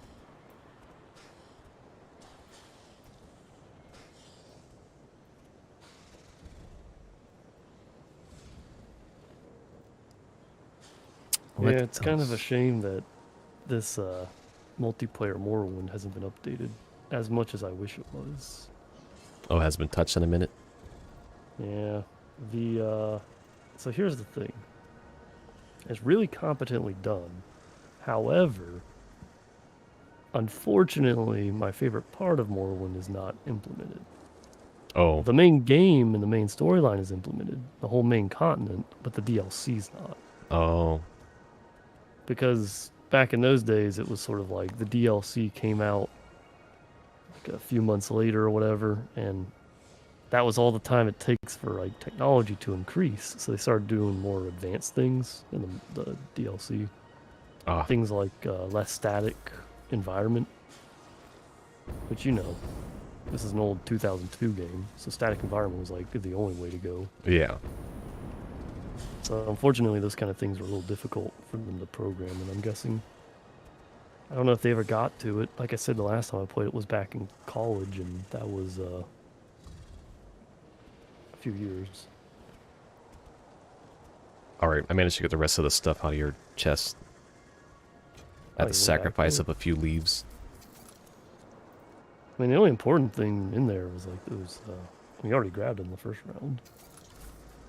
And I guess those rotors. Okay, yeah, you went back and got the rotors. Good, or whatever those things were. Motors, rotors, something like that. The only thing I didn't get, the only thing I'm leaving behind us was leaves and flowers that I had picked up. You didn't need to grab the screws and right? Yep, I grabbed it all. It's not even needed. By the I time you came back here, our base would have already produced like thousands of them. The motors, though, those I had like 200 motors on this. Those are pretty important. And all the other things that you grabbed in the first go. Anyways, I'm going to read a little bit about this test 3 the multiplayer mode.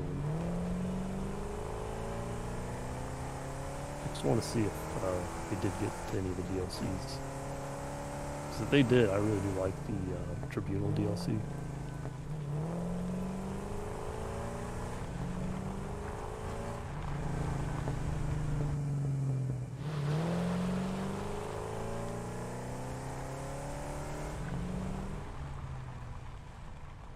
That's right, there's a hard drive out here as well. Odd. Why?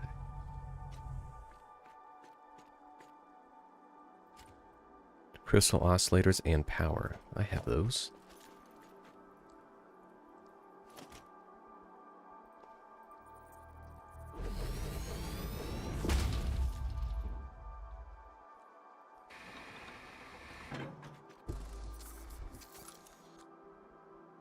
Oscillator. And a hard drive I can't pick up yet.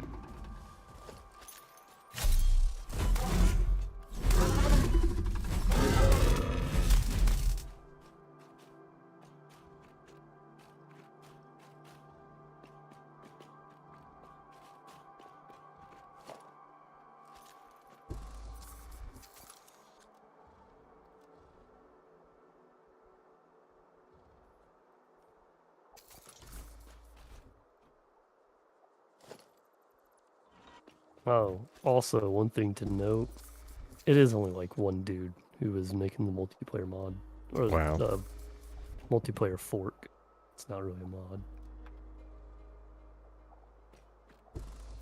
So yeah, you know how those one player... I don't know, have you... In fact, this is something I kind of want to discuss and see if you've noticed this as well.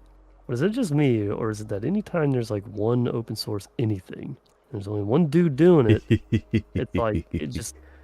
It's incredibly slow. Like, okay, I understand to some degree, like, okay, they've got their own thing to do, whatever.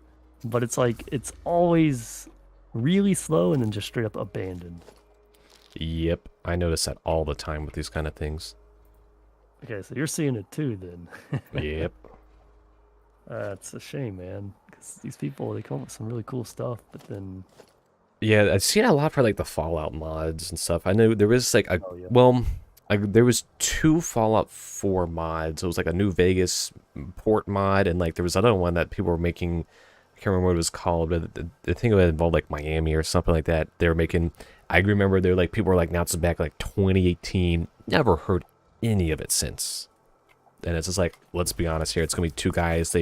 One or two, and then like they managed to hype it up with like a good video or something like that. Yep. Then people were like, yeah, and it just never goes anywhere. Yep, that sounds about right.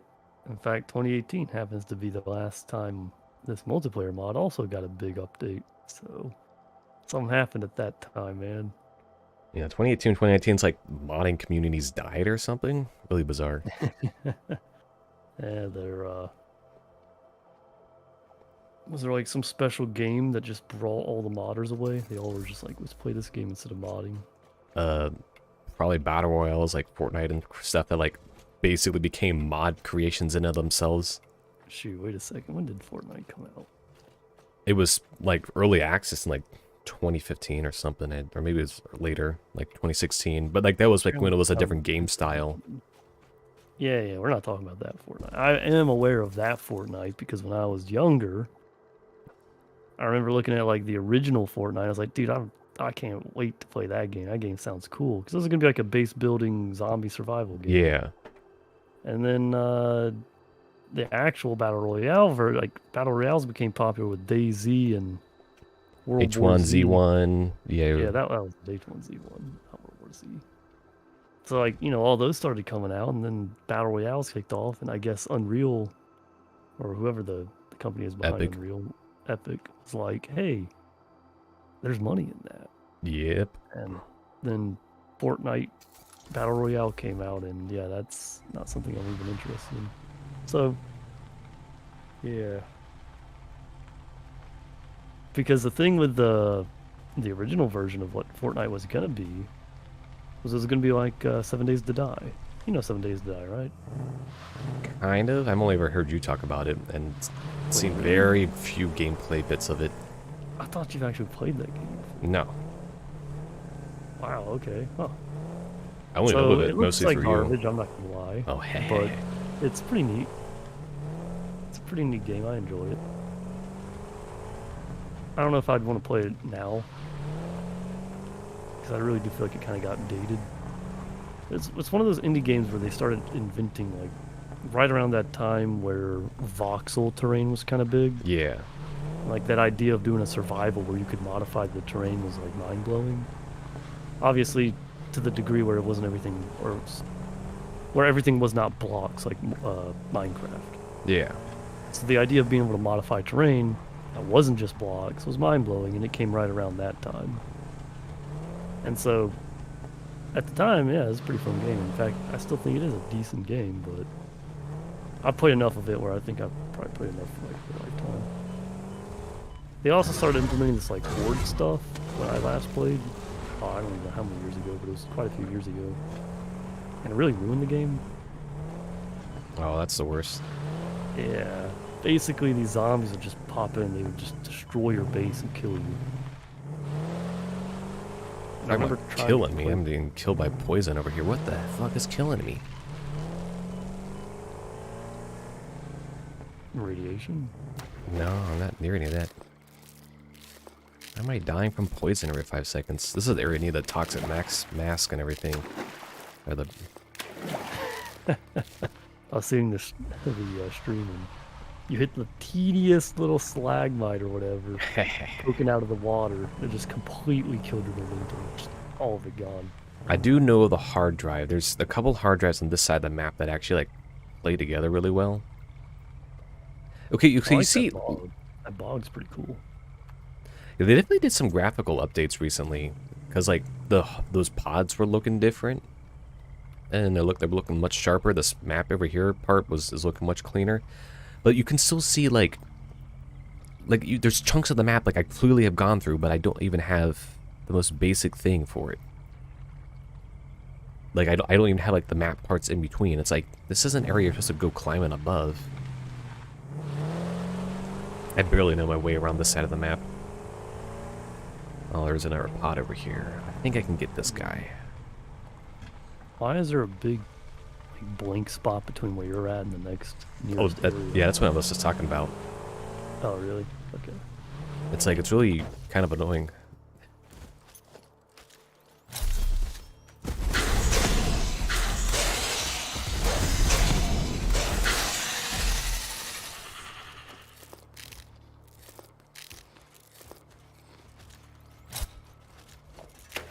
I'm pretty sure I can get this guy. Supercomputer. Oh, that's right. There's a couple other pods around here that give you supercomputers around them. Pod. Supercom.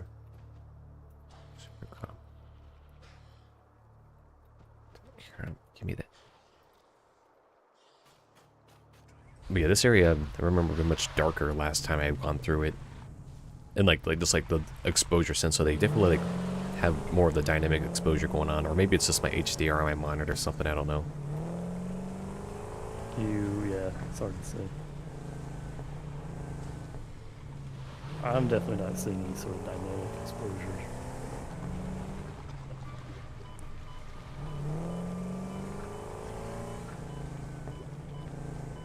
Yeah, it looks very flat actually.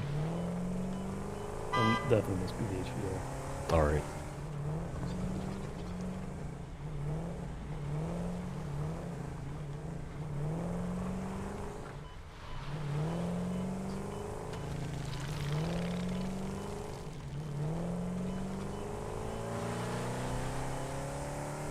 Dang, it's gonna dang kill me. Oh, another thing that's kind of cool about Morrowind, though. Sorry, I know I keep bringing it up, but I'm reading the multiplayer notes on like what recently happened with it, and it just reminded me that you can enchant stuff in that game. Unfortunately, enchanting's not fantastic, but you can do that. And also, apparently, mods are supported. Huh. I don't know how that works. If you want to add any mods, like the McDonald's and Morrowind mod, we can always add it. What? There's McDonald's in Morrowind? There's a McDonald's and Morrowind mod. Get your burgers, in your Elder Scrolls.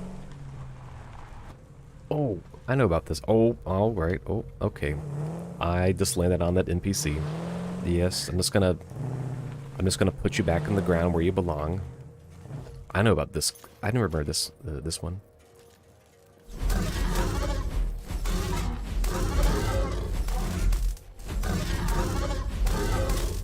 Yeah, that's right. Just stay right there. Don't go anywhere. AI limiter. Did I take those with me? I think I did. No, I didn't. I left them behind. Wow.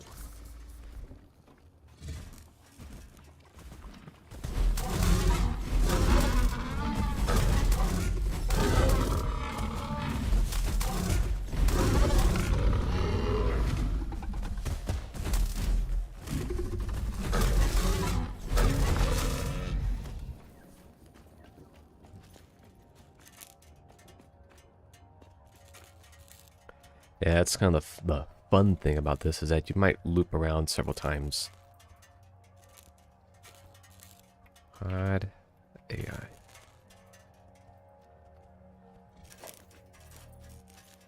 Huh. Okay. Never mind then. There's AI limiters right here, apparently. I'll be back in a minute.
Ah.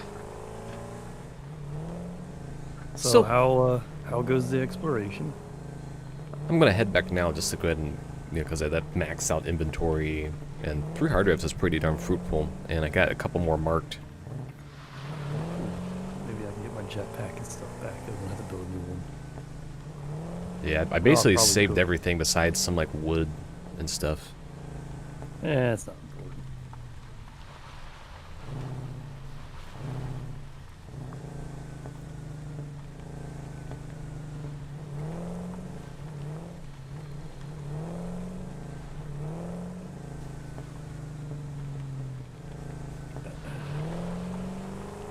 I mean, I feel like this whole week I've been on just like a coding marathon. Hmm. What do you mean? I mean, I feel like I've coded more than I've coded since I was in like college. Oh, really? All of work I've been fixing something. 2 things actually. At first it was like there was this feature that I had to fix, and I was like, okay, simple enough. It's like we just needed to group together some like orders, right? Yeah. Like, oh, just combine the quantities of these orders. I'm like, oh, simple enough. Like, I go in. The logic is stupid complicated, so it takes me ages to like get things to work properly. Yeah, whoever coded it just did not have the foresight of what that would end up being, and so it takes me a while. Then it turns out I completely misunderstood the scope of that, and it turns out that issue is like at least 50 times harder than what it should have been. Oh, really? Yeah, like it was so bad. I started getting put on some of the scoping meetings to like talk with the business on what actually needed to get done. All right. So, like when you're bringing me on for that, it's like, yeah, we've got to rethink this for sure. Oh. So then, all right, then we have a bug. Tech lead like pings me like, hey, here's a bug we're doing, right? He's like, you worked on something like this before, so do you think you can fix it? I'm like, yeah, sure. It'd probably take me like 2 or 3 hours. No big deal. 2 or 3 hours later, I'm like, yeah, this is a much bigger deal than I thought. And like 2 days later, I'm still working on it. And like, it's just been constant coding, full 8 hours, brutal. But on top of all of that, I have been coding my project almost every day Oh, really? this week. So that's what I've basically been doing every minute outside of work. I've just been fixing a whole bunch of junk. There was a lot of errors, a lot of bugs. It's looking pretty good now. And I was reminded again why I keep saying it's take me like 5 or 10 years to actually complete the darn thing. I put in like from Monday to Thursday, because today is the first day I have not opened up the coding. I probably put in like 20 hours for the personal project. Oh, well, that's intense. And yet, I still don't really feel like I'm that close to like actually accomplishing something that gets me to a playable video game. It's like all that work, and I did what? Fix a bunch of bugs. Well, maybe one day we'll put it to use on something else. Oh, I'm gonna make a game, man. I ain't giving up. Even if AI can build the game for me, I'm still gonna keep building it. Just for that satisfaction. Till I either complete it or until I die. You'll be the last Old programmer. Yeah, exactly. It's like, you know how like people with cars have like maintenance on classic cars and stuff? It'll be like that, but for video games. It's like, look at this guy. He works on classic video games. None of the AI made stuff. But, yeah. I do feel good, at least, about doing something productive like that in my time off. Rather than, like, watching YouTube and just being like, ugh, Yeah. why did I waste my time, all that time doing that? I kind of feel that way with reading the books and stuff. I don't feel like I'm like burning daylight in my, precious life when I'm just sitting there watching YouTube. Yeah, it's a good feeling, isn't it? Yeah, I mean, given that I have these two monster books that are well over 1,000 pages each. Actually, the one is almost 1,500 pages. I mean, it's better than the opposite problem where it's like 200 pages and you get next to nothing out of it. Or you Yeah. finish it so quickly you've got to start picking up other things. There's also benefits to those books. I actually did pick up, with the big 1,500 one, I did pick up a little, like, shorter book. But it's one of those, like, I want to read it and see if it's one of those books I want to, like, hand out to, like, friends as gifts and stuff. Oh, okay. Because it's one of those, like, nice little short, tiny ones you can put in your pocket.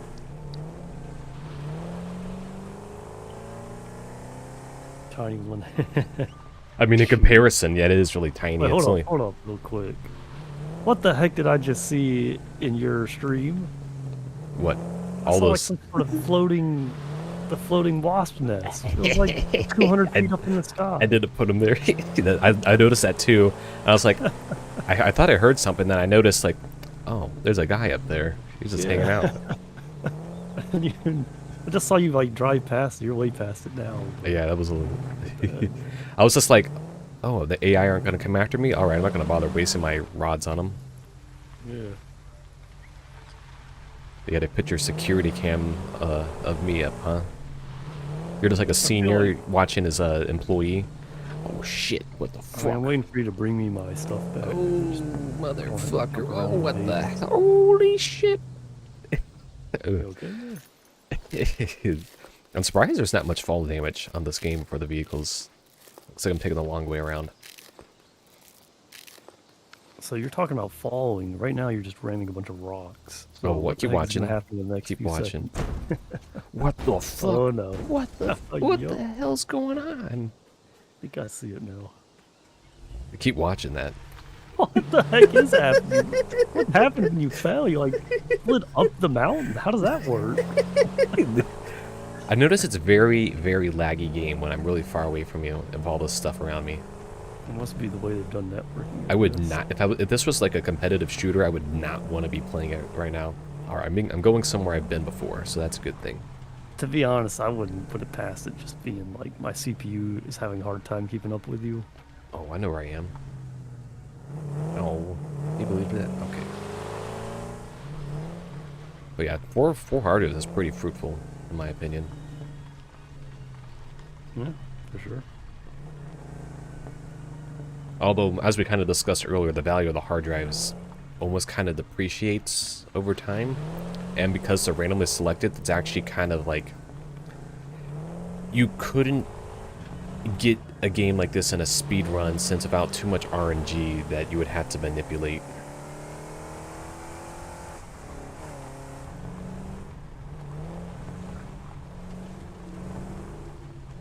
I don't know how I'm going to get the car back without building a bunch of ramps.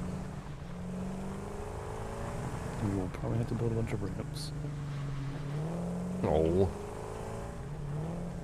Honestly, I'm kind of seeing what you're talking about with like the roads. You can definitely tell there's areas they intended you to drive around. Yeah. When you're just like playing, you know, on the walking around, you don't really think about it. Yeah, you're right. How the hell am I gonna... I guess I'm building ramps.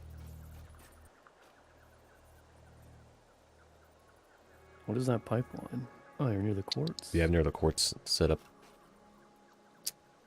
Didn't we have a... Oh, I see you need the ramp to get down to the bridge. Oh, to the other side.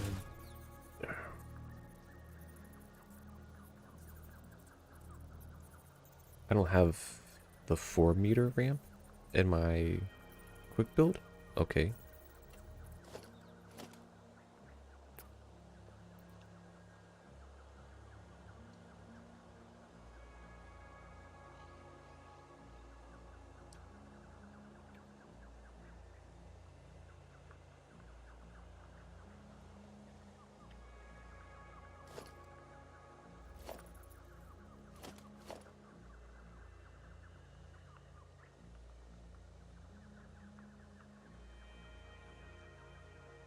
I kind of feel like I want to read a book. Not like an informative one, though. Oh, this like your stories. Yeah. Yeah, I can't really. I don't have much of an opinion on those right now. I haven't picked up any. I really enjoyed the Count of Monte Cristo. I just kind of want something similar. Alexander Dumas, the dude who made it, he made the Three Musketeers. You ever heard of that?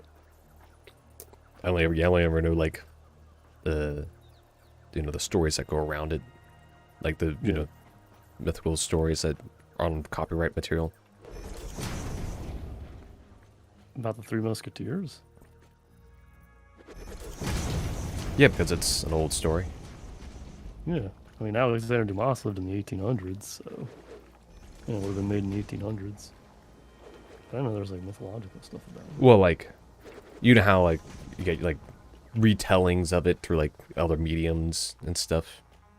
Oh, okay. Like, yeah, I Your get that. adaptations, if you would. Yeah, right. Like if it was references or whatever, part of a TV show or something, I imagine. So I never actually got gone through the book itself. You have to tell me about it. Neither have I. So I'm just curious because it's such a popular thing. Like, in my opinion, I find The Count of Monte Cristo to be my favorite book. Given my range of books is not exactly extensive, Understandable. but I very much did enjoy that story, and it would be nice if I could find something like that again. Weren't you talking about reading The Prince or something? Well, The Prince is like, it's not a, what was it, fiction? That's Oh. fake? Yeah. Fiction fake, or is fiction real? It's historical. Yeah, fiction's the fake stuff. So non-fiction is your historical stuff. So The Prince is like real life events. That's non-fiction. I'm talking about reading some fiction, some made up junk. That was stuff that I've gone over with like sister and brother-in-law before. It's like, oh, it's quite the challenge to get into like big world building stories anymore because of how like time consuming they can be and stuff. Well, I mean, that's the point. Like a video game, you do it piece by piece. My problem is I don't know any good stories. It's like I've become a snob in a way. It's like The Count of Monte Cristo is great, and it set the bar standard far too high. It's like you mentioned with the world building, I Yeah. find that a lot of things just lack it, or they lack intelligent characters. I think that's a dilemma that we're in because like we've done so many games and have done that higher level complex thinking that we almost kind of extend outside of the realm that most writers will actually appeal to. It's like most writers aren't going to write those more complex, interlapping political stories. They're mostly going to follow like the simple archetypes and things. Exactly. And that's kind of the crux of the problem, really. It's like, if you make a novel sort of in the way that you would make a video game, with things planned out, synergies between mechanics, things Layers. like that. Lots of thought put into it. Yeah. And there are a lot of, I think most famous authors, in fact, do that. But most authors I have happened to read, and to be fair, some of them are just people who put stories online, I have been not so fantastic. It's Because like they're trying to appeal to tell, that lower common denominator. well, it's not even that. It's that the fact they're not putting any effort for it. And it's like, okay, sure, it takes a lot of effort to write something. I will give you that. Just in the same way it takes a lot of effort to make a crappy video game. It's just not the level of effort I would expect. Like, you need to go above and beyond to make the really good stuff where it's like, okay, here's a big one I have noticed, and this extends even beyond books, okay? This extends to video game stories as well. But foreshadowing is a fantastic mechanic to use in any storytelling, but it's an often missed one. So, foreshadowing is something you can tell when an author knows and has planned some of their story, and when an author is just sort of winging it as they go. Your stuff should be in the car on the back seat or the Oh, workbench in the oh, I- back. Oh, here we go. Well, it's also like with writers, you gotta remember, like, they have editors they gotta be beholden to that before, and the publishers that, you know, demand the changes. Yeah, and so you've got that extra bit of quality control. Makes it fun. In a way. I don't think they usually demand people take things out, but it's more of a fact that they have like a time crunch. And so they have to drop some of the more complex things. Like, you know, Game of Thrones, right? Yeah. The big thing with George R.R. Martin is that he plans these complex interactions between characters and where they're going and sort of like the world and how it's working. A lot of people will write stories and it will just be as it goes. There is no foreshadowing, and it's very telling because, well, I mean, it just makes the world feel very flat in a way. Yeah. Another big tool is shoot, what was I gonna say? It's a really important one. So another big tool is like when things are happening outside of the main. So okay, there's The B two story. major things, right? Not necessarily B story. No. I'm talking like actually a step beyond that, like a B story that happens in the background of the world, but the players, or if it's a video game, or the reader, will not be. They won't read it. It happens in the background, Huh. but it's still something that's happening in the world, right? So like, here's an example of that being done well and that being done poorly. When it's done poorly, you know, it'll be like the main character suddenly comes into contact with information to find their next goal. They'll be like, oh, this city over here is suddenly having a riot, you know, bad things are happening over there. Main character's like, oh, well, I should probably go over there, right? Resolve issues, whatever. Well, I won't list any video games because I'm sure you could retort back that they did it in a certain way. But anyways, if the main character is constantly coming into contact with the information they need to go to their next goal, and it's like that is all the information they're getting, it's very poor world building. Well, it could also be the market is trying to appeal to those childlike audience in the sense, like if you have super complex world building, sure, kids are expected, like you can expect kids to pick up on complex themings, but to what extent? Yeah.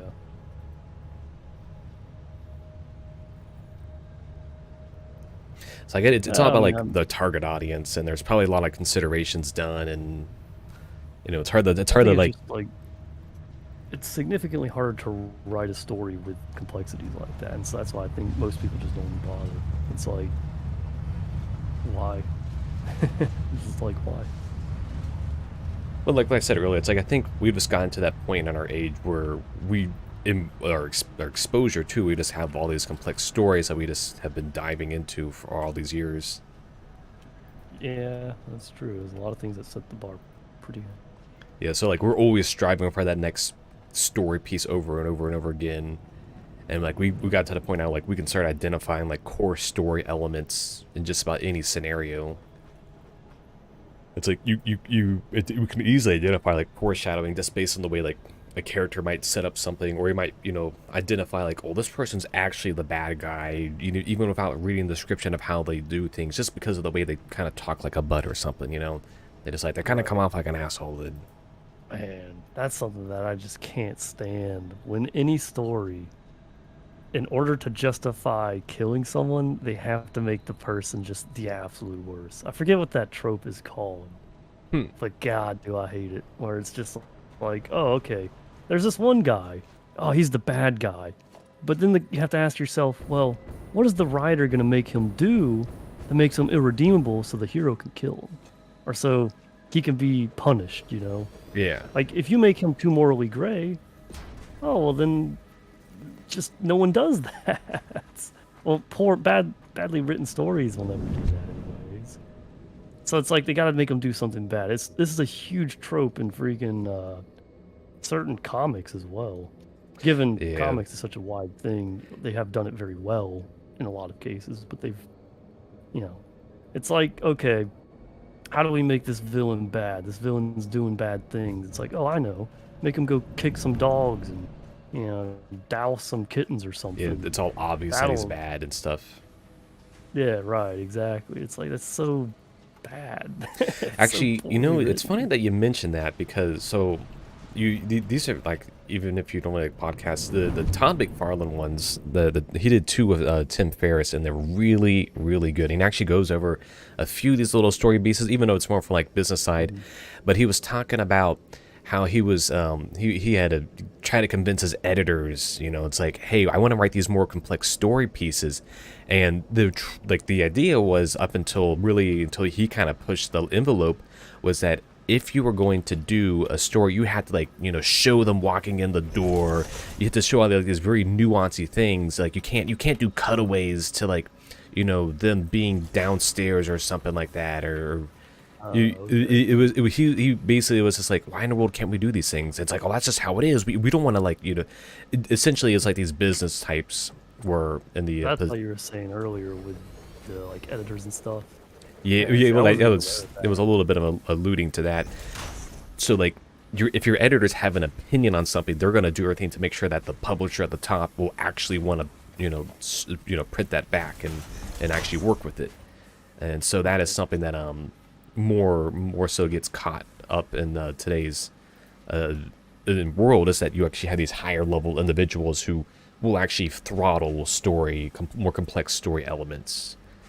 So we have to imagine you're not making stories in a void. You're making stories in the complex world around you as well. And that's why there's marketing principles at play as well, I suppose. And that's a bit of reason why I like my economics stuff that I am reading, because it's very much, it tries to take in more of the variables in the round. It doesn't try to beat around the bush with a theorem and try to prove a mathematical abstract to it, when all that kind of breaks apart when you actually take it outside of those abstracts. So it's if we had a perfect world, where stories can be unlimitedly crafted, and everybody can make infinite levels of profit on it, then sure, whatever, it's all great, nice and dandy. Anyone can write a story on. I don't know if you ever read their stories, though. They all have that same issue. The same issues where it's just poor storytelling. I mean, amateurs at work, what do you expect? If I went and I wrote something, I'd guarantee you I wouldn't do any better. You know what I mean? Yeah, I mean, it's not easy to write a story. You can study, mythological components and archetypes all day and night, but you still might make everybody an asshole character by just by sheer accident, or you might make a bunch of Mary Sues unintentionally. Exactly. And that's why, when the good stories, when they come out and they're good, they're, really, really good, because they put all these parts and components together and so on and so forth. But that's something that I got out of the Count of Monte Cristo, which is a complex, overlapping narrative that spans over a long period of time. And yep. It was... The characters were well written, and they weren't stupid. I cannot stand characters where it's if I, who have a surface level understanding of their situation, let's assume the characters were real people. If I can briefly see their situation and be okay, well, clearly they need to do this, and then the person clearly does not do this and instead does something that further worsens their situation, it's we're humans, and one of the big things with humans is we try to do things that don't put ourselves at a disadvantage, or we don't do things that would directly harm us if we can. Not saying it never happens, but if you want to get a job and you want to get a raise, right? You're not going to go well, what am I trying to say? That example can get a little hairy. Yeah, I think it's stepping on too many points at once. But anyways, the idea is just that it's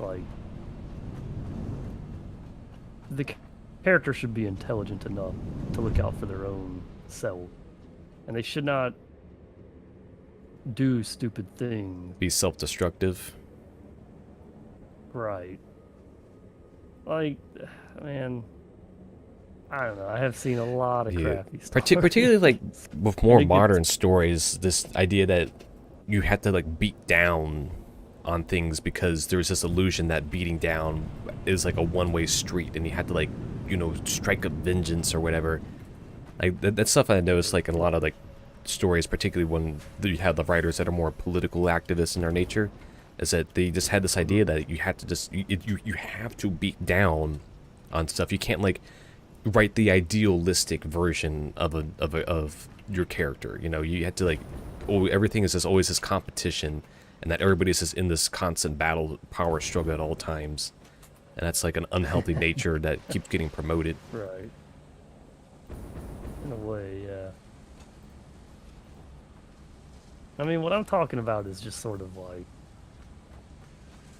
you can tell when an intelligent person is intelligent, or an intelligent character is intelligent, when they do things that even catch you off guard as the reader, where it's like, oh wow, that's Kind of smart that they did that. often if you find yourself saying, oh wow, that's dumb, then Yeah.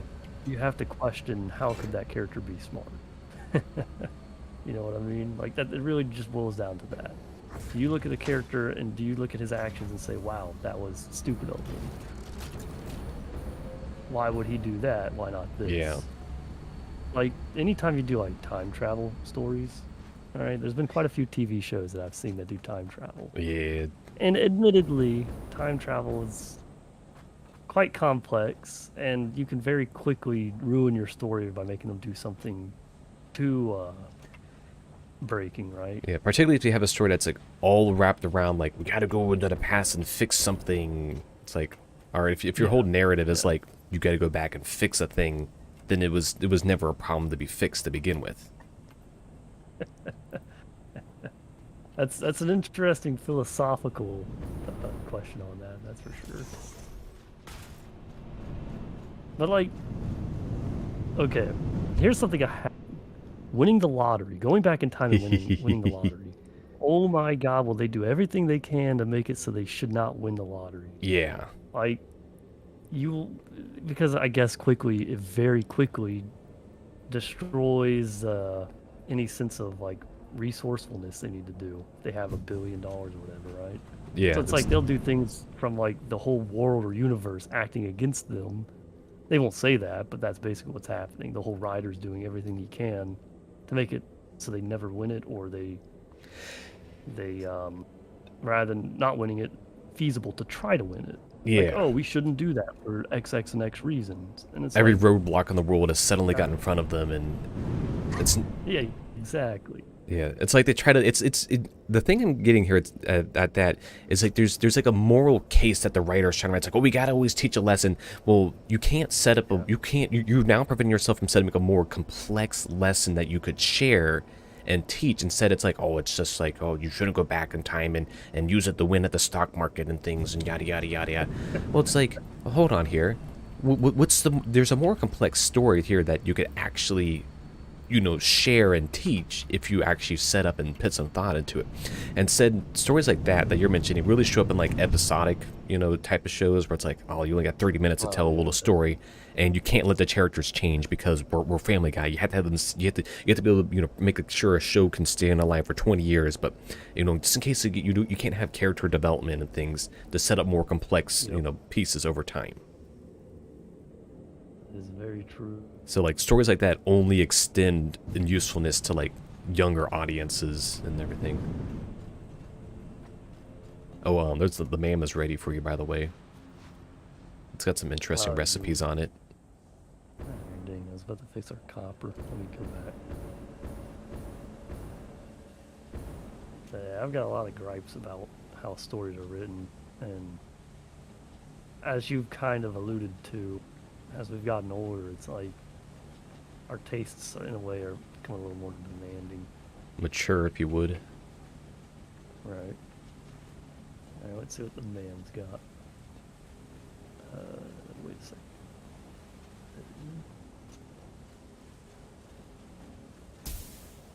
Rigor motor. fine black powder and heavy encased frame.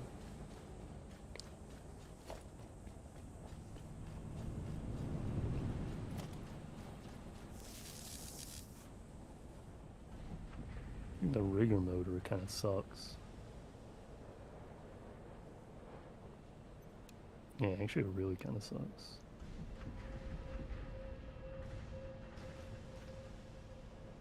No, I take that back. It's okay.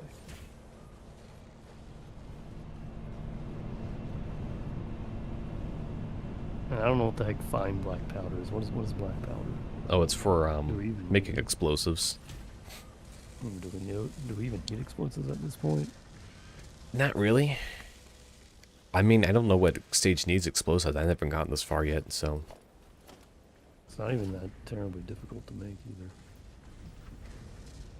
Plus, this might save on resources, I guess. Actually, I don't know what the heck is this thing doing. Yeah, that's the thing I was Oh, yeah. complaining about earlier. It's like, you get these things, and it's like, oh, hold on. That's not really rewarding to me now, but it may have been rewarding to me, like, you know, an hour ago in the gameplay, or 10 minutes ago, or 30, or 40, 50 hours ago. Like, that was something that the Andrew guy really brought up. It's like, yeah, when I start a new game, I just go out and get all the hard drives. I'll spend like 30 hours just getting all the hard drives real quick, and that's it. I'm like, that's a lot to do. Like, you have to kind of be really addicted to the game to like want to do that. Yeah, I agree. Well, have you taken a look at these?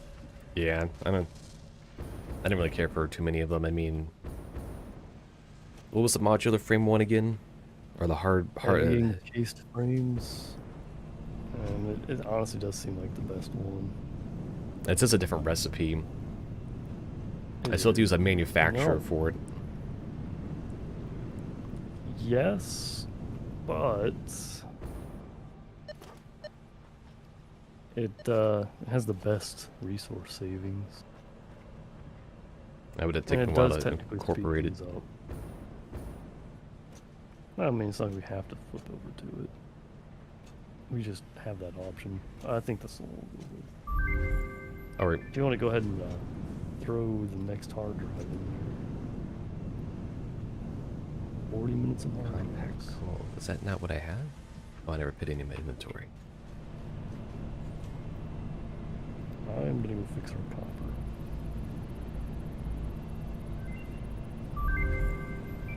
New recipe unlocked. I had to sacrifice a hard drive. Oh. Shoot, I needed those. Wait. Did you sacrifice a hard drive? Don't worry about it. I will.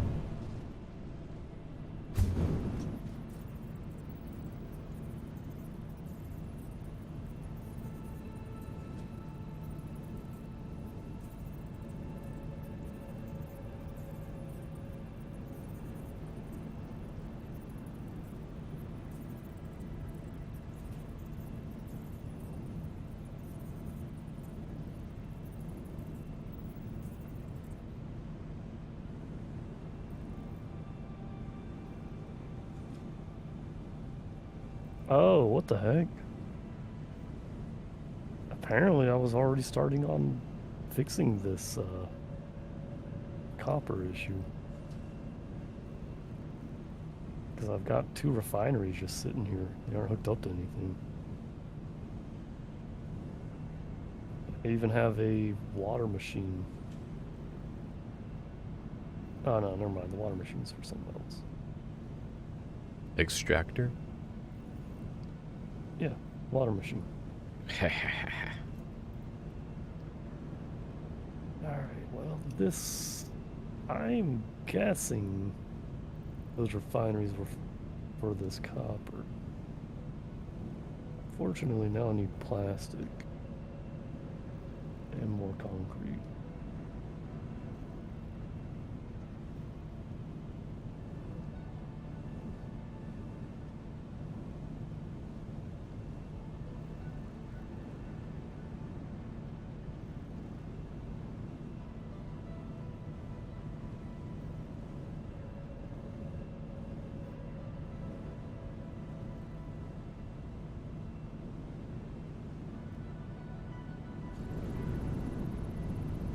Wait a minute. Wow, we're using like next to no copper. Yeah, We get copper's like one little copper coming in. That's it. Fills our whole system. yeah, copper's pretty much just used for the copper sheets, and those are pretty efficiently used.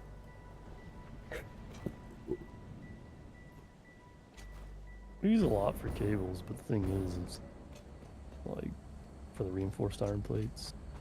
But at the same time, we're kind of filled up on reinforced iron plates, so.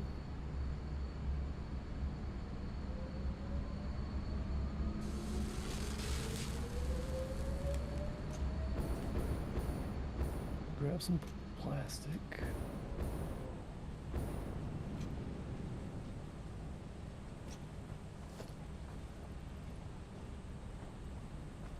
Why is there rubber and plastic in there, or the storage?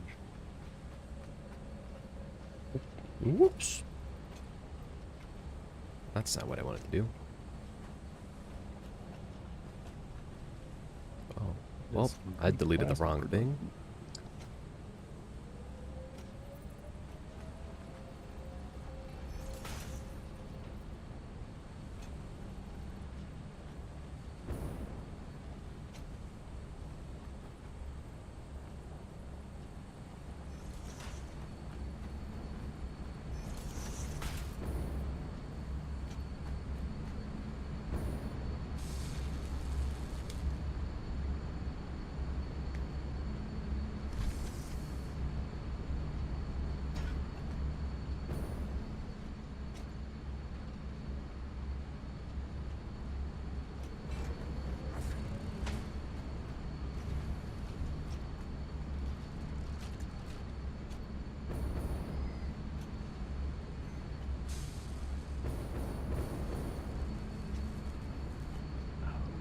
Man, we're not making enough rotors. I think I added some rotor stuff down below, didn't I?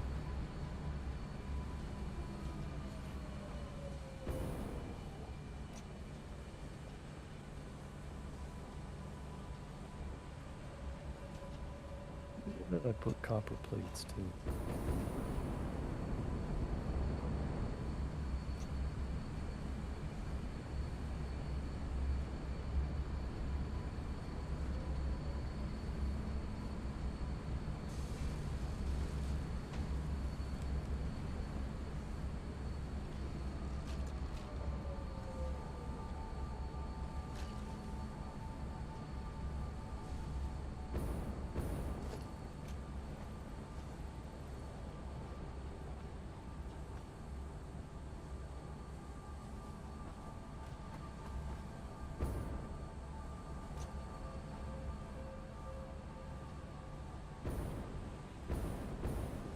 I will say the organization of all this stuff is just absolutely brain draining sometimes.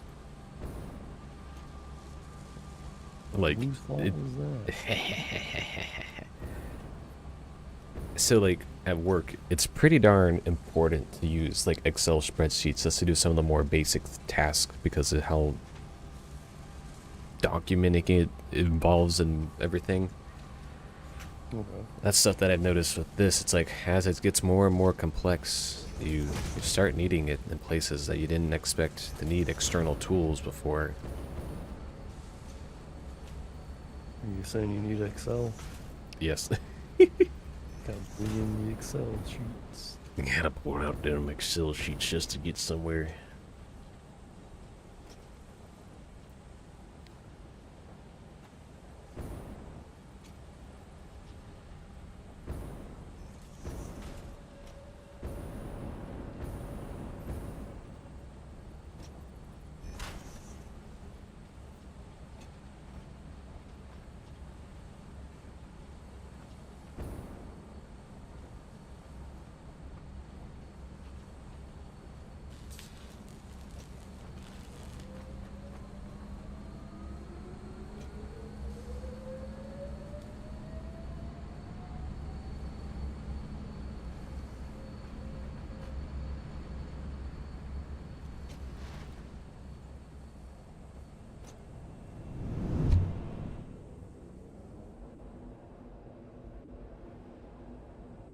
Ah, the good old Dang, we're rigmarole. missing stuff.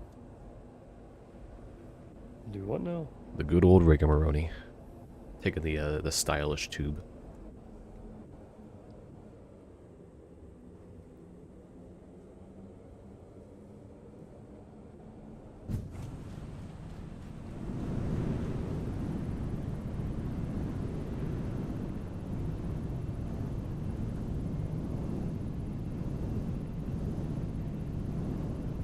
Yeah. One thing I enjoy doing in Factorio, thinking about this game, kind of what we've done a little bit. One thing I enjoy is we do multiplayer. I enjoy actually making a separate base. At least for first time players, because then you get to see their spaghetti. Lots of spaghetti. Because obviously, you know, veteran plays with the new guy. Maybe colliding They're over trying to make ideas. them avoid the pitfalls. There's a lot of pitfalls.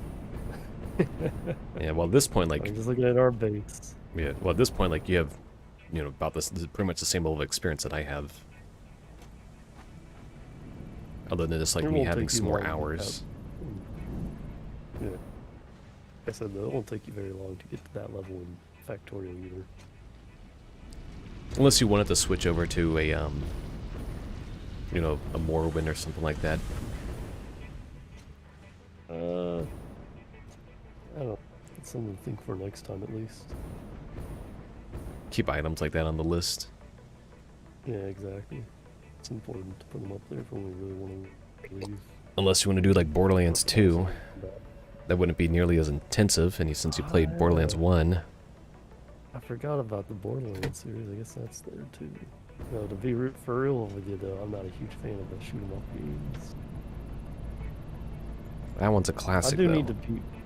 Yeah, I was gonna say I do need to beat it though, at some point. I don't know if it should be the next one. Though. We will definitely put that on the list. Borderlands 2 should definitely be there.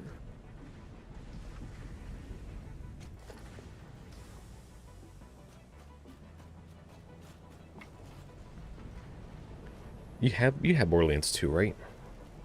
Yeah, I bought it with the intention of playing it with you ages Okay. ago. Yeah, that was one of those games that has a... It's crazy that's how much content that game has in it. It really is. Like, it has...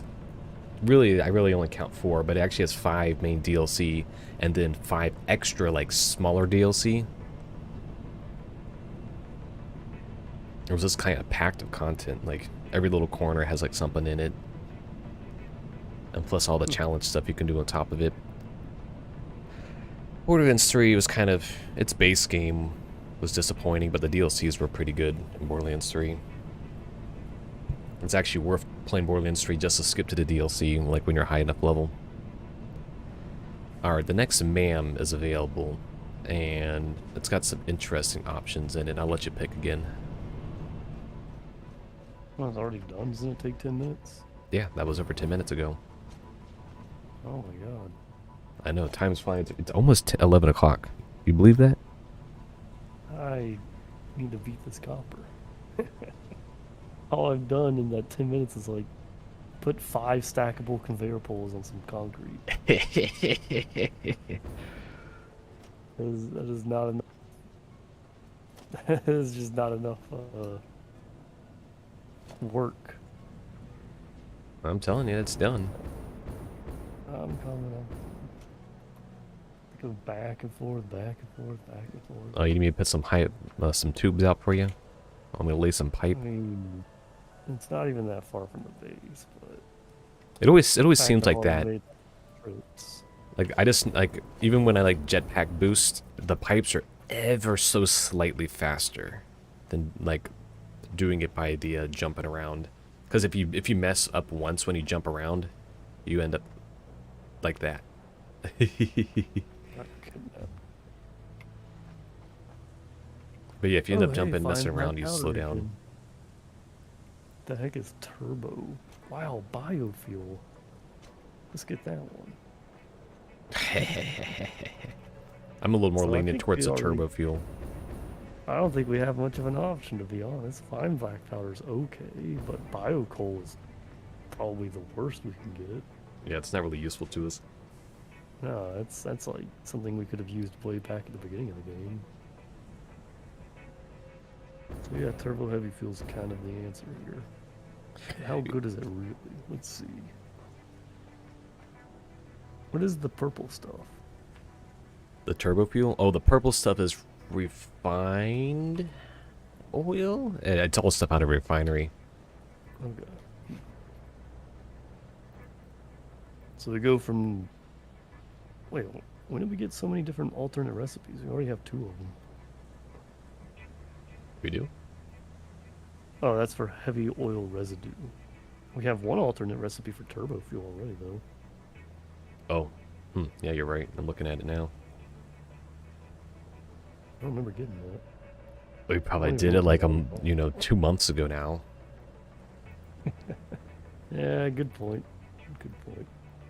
I say we should just get the turbo heavy fuel. The other 2 are kind of not so great. Yeah, that's kind of the disappointing thing about these upgrades is that they will only matter if you like pick the right ones. All right, last hard They're drive's only going good in. for real-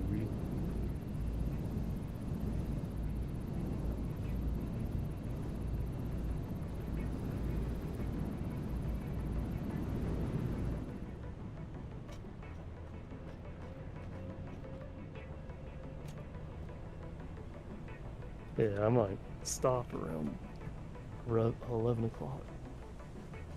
Yeah, well, this last hard drive will close it up after that. That's what I'm thinking.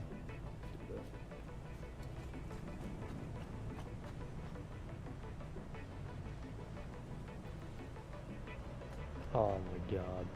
I need advanced plates. So how can you do anything without having every single material in your inventory? Yeah, that I can understand that quality of life need. I'm telling you, man, video games that have any inventory management need the, like, they need that Minecraft mod I was telling you about. The universal inventory. Yep, the infinite inventory accessible anywhere. No more diving through chests. No more diving through, running around to find your items. It's like it's all there. What you have is always accessible. Now, given that was like very clearly balance breaking in most games, but darn it, the balance of the game should not depend on what things you have in your inventory.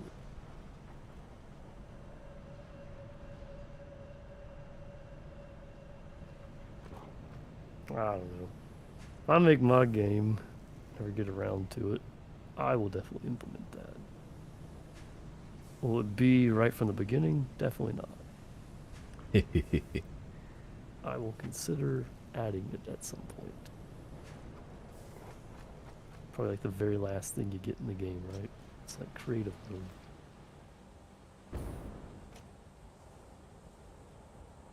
The next thing that's going to need a pipeline is apparently fabric. And we need that for some of the gas mask stuff.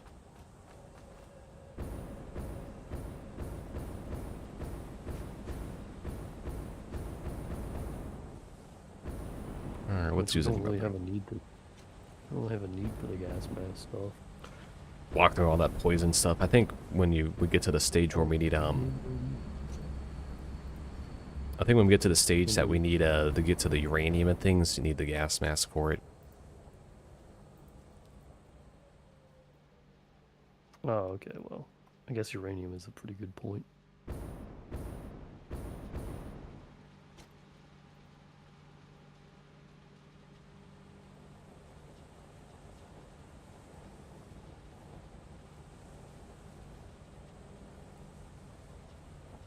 Great. I need more rubber. You don't have any rubber on you, do you? Nope. I have not encountered a recipe that needed it for me. Yeah, I'm the only one using rubber.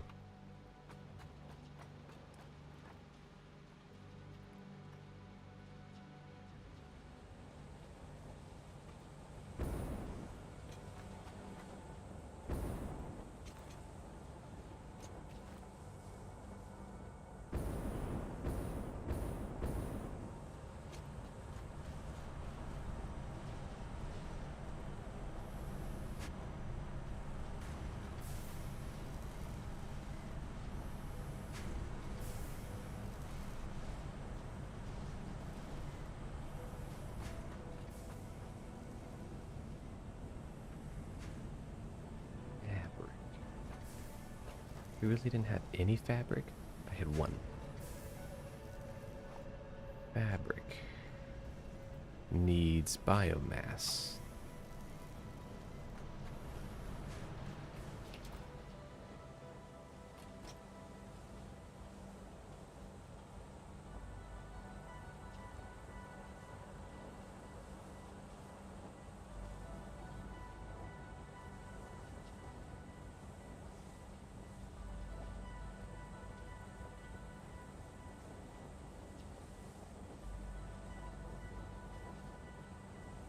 Oh my god.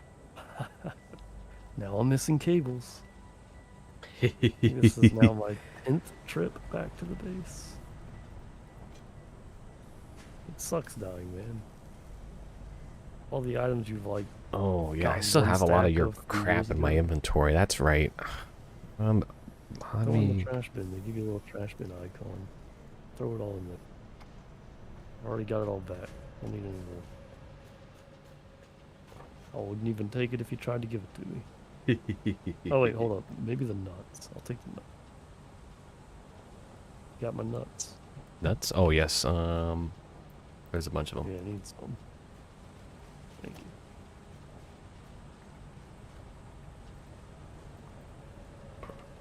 you. These nuts? You want these nuts right here? I don't know, man. Sounds like a little bit of ligma. Did you not hear that that man died of ligma? I don't know what's that ligma out there, but it is everywhere. Everybody out here has been dying of ligma. Who the hell is Steve Jobs?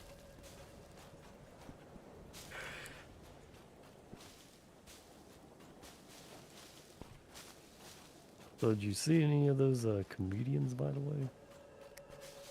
Keeping Comedians. an eye out for those. Oh, Yeah. And, yeah, there what was the one that caught my attention, but it might be way too late now, was Chris Rock was supposed to be here in Atlanta in March.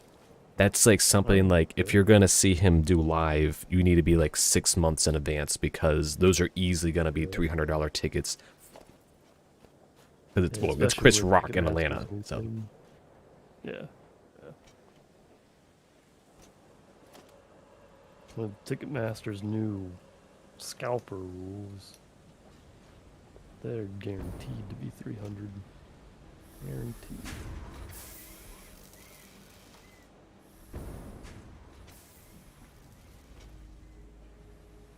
Ah, shoot. Wait a minute.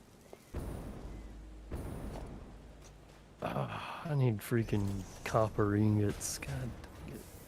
No, wait. This needs ore. Never mind. Never mind. Good. Good. I did it right.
I was reading something about how I guess I saw a headline on Reddit about how the average salary or average home income of people who go to see Broadway is apparently like 260,000 a year. Oh my god.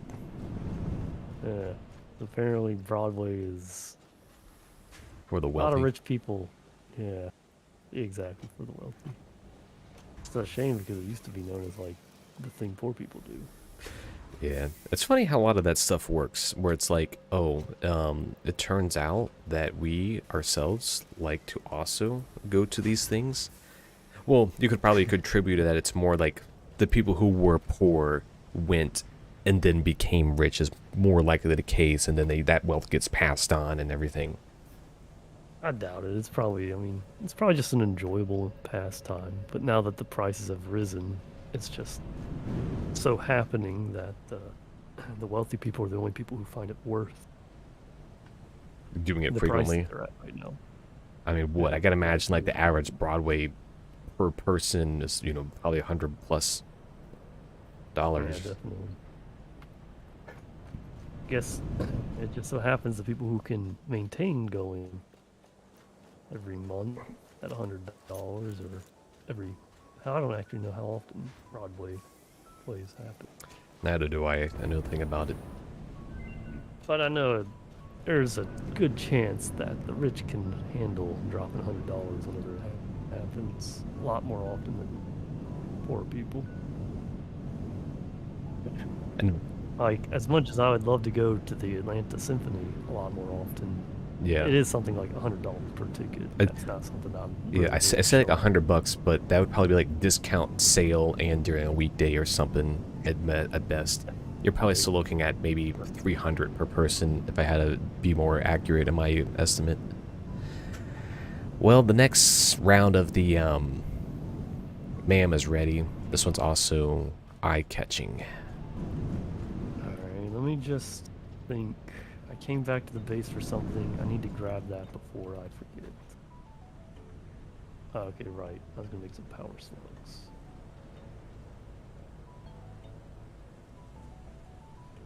Let's make some power slugs.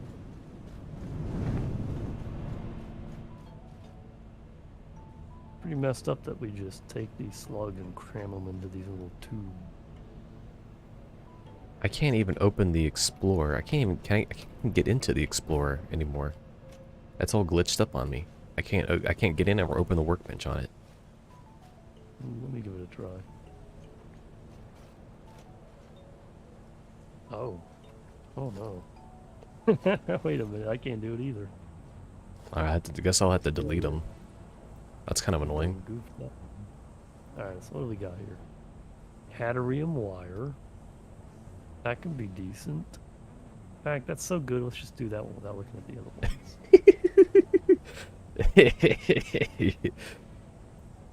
So we got cadmium circuit boards, which I mean, it's got like a 10% speed increase. But it would reduce the blast.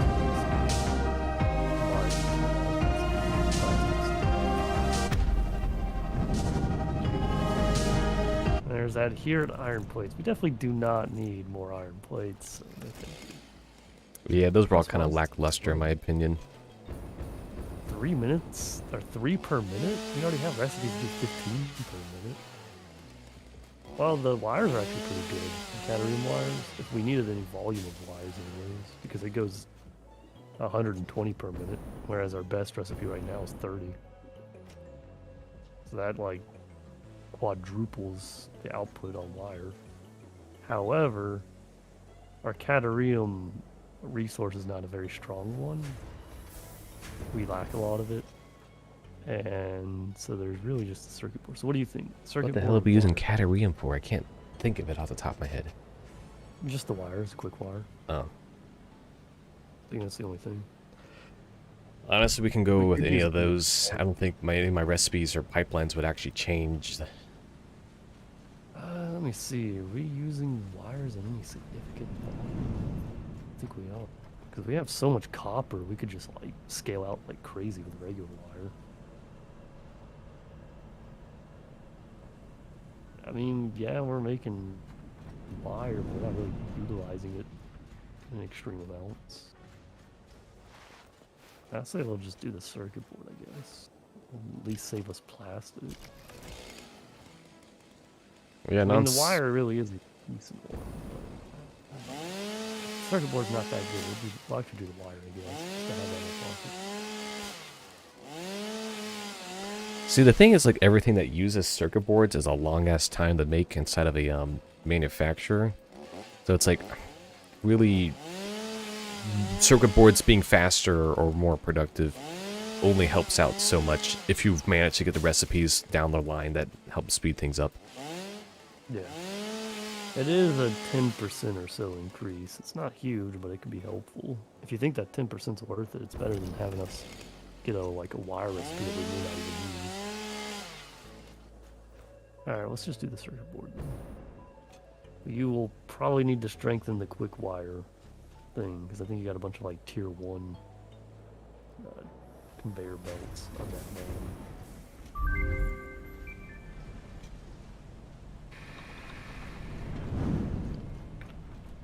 Yeah, worry about that on a later date. Yeah, let me get back to the cop before we hop off this. I'm not in the immediate region, I may not remember what I was doing.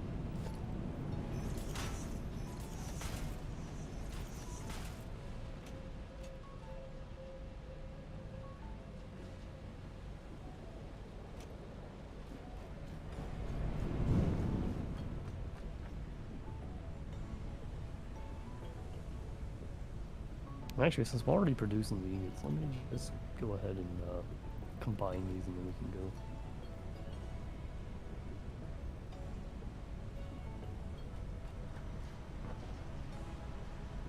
Oh my god, it takes 3 tickets to get 1 unit of fabric from the store. That is not worth the trade out at all. Like, if it's 1, sure. 2, maybe if it's something expensive. But not for fabric, no. Literally, it's just, like, it's so time consuming to get fabric because both the mycelium and the biomass needed for fabric are both manual labor ones you can't automate. At least, and not unless we have a synthetic recipe that I don't know about.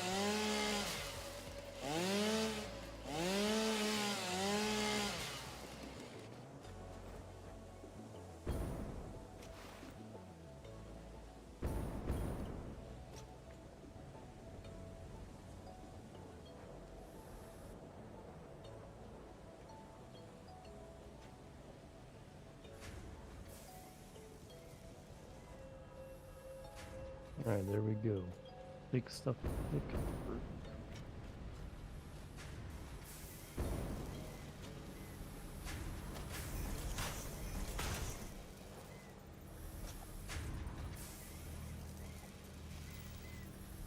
Let me make sure that we're getting enough copper output. It's 120 per minute. Use that much. 15, 15, 15 times 4. 60. Dude, the original thing can supply all the copper we need. We don't even need boosts.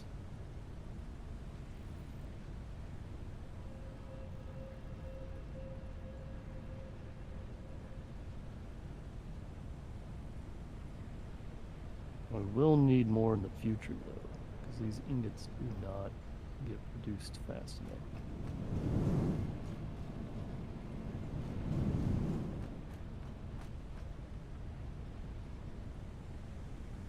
Yeah, we might even need to double what we've got.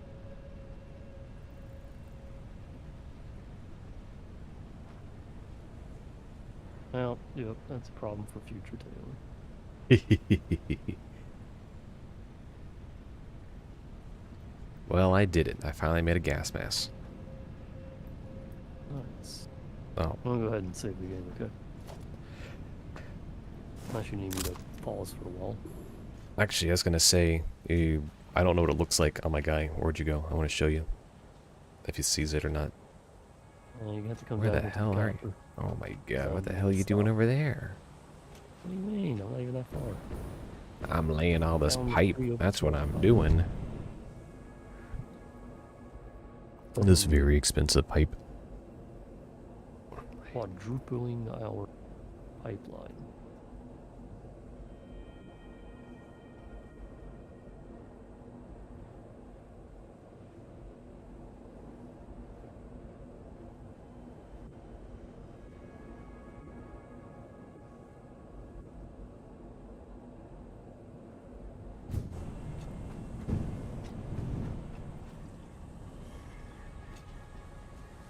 I don't know if that made things better or worse, getting closer to you.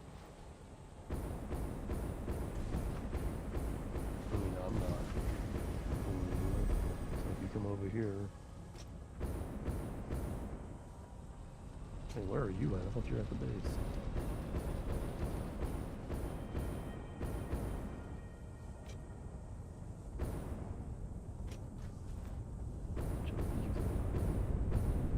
How dare these leaves be here, buttering up my concrete plant? Yeah, that's the stereotypical Satisfactory character.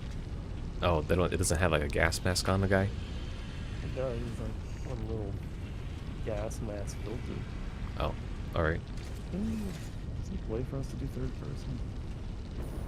I don't think so.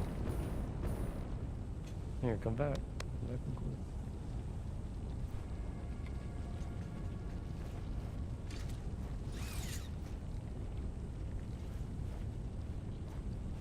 Okay, hang on. Windows refuses to take my screenshot.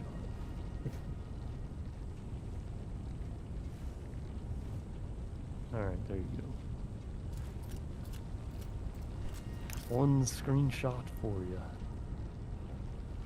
I'll just take a look at your screen to see the difference.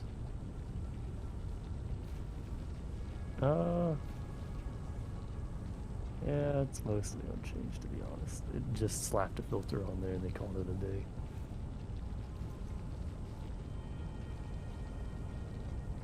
I don't even think they changed the head model. Yeah, it just looks like it just kind of glued it on. Oh. Alright, let me save the game. We've really been putting a lot of time over here into your upgrades, huh? And that's where like the last 5 sessions have gone. But if you've taken a look at the base, we're doing pretty good as far as resources go. I see it every time I Follow go by in the tube, but it's like it doesn't look as big when you're over there by the tube. So fun little fact, apparently we've only played twice this year. Yeah. That's only the second time we played in a minute. Now, a lot of things did kind of crop up that needed us to put it on hold. Yep. Oh.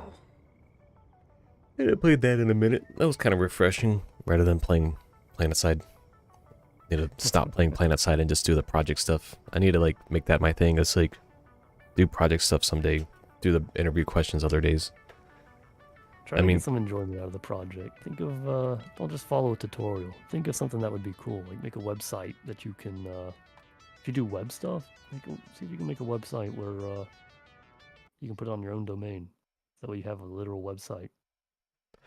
Well, that's what the whole idea was, but doing the spring thing, it's like the little thing I was following actually does like walk you through all that. Yeah, but if you follow one-to-one is what I'm saying, then you end up with like a really crappy tutorial website. Something samey. With a prefab website. Exactly, something samey. Whereas if you try to take what they're saying and apply it in a different way, which maybe first time learning it's not the best idea, but yeah, there's still some like foundational stuff that I don't have like you have. yeah. All I'm saying is that what I'd really like to do personally is make my own website. And I'm saying you should too. That's what Freed keeps trying me to do with them is that make a vlog site. Yeah, I mean it could be used as whatever. Once you have the website scaffolding and everything, you can go in there and add pages and stuff. I still have that domain I bought like 2 years ago. It's up for renewal. Domain? I didn't know that. I bought a domain like 2 years ago, but I thought it was just me. I told you I was trying to do that drop shipping thing. Oh, the drop. Okay, you're right. I still have the domain for that. I mean, yeah, I still think it's a pretty good domain. I'm going to keep it. I'll probably it's only like $15 to renew it. You know, why not? Yeah. Basically, my thought too. Cheap enough. Though once you start adding like cloud networking stuff like Azure or Amazon Web Services, that'll go up to like $20, $30 a month.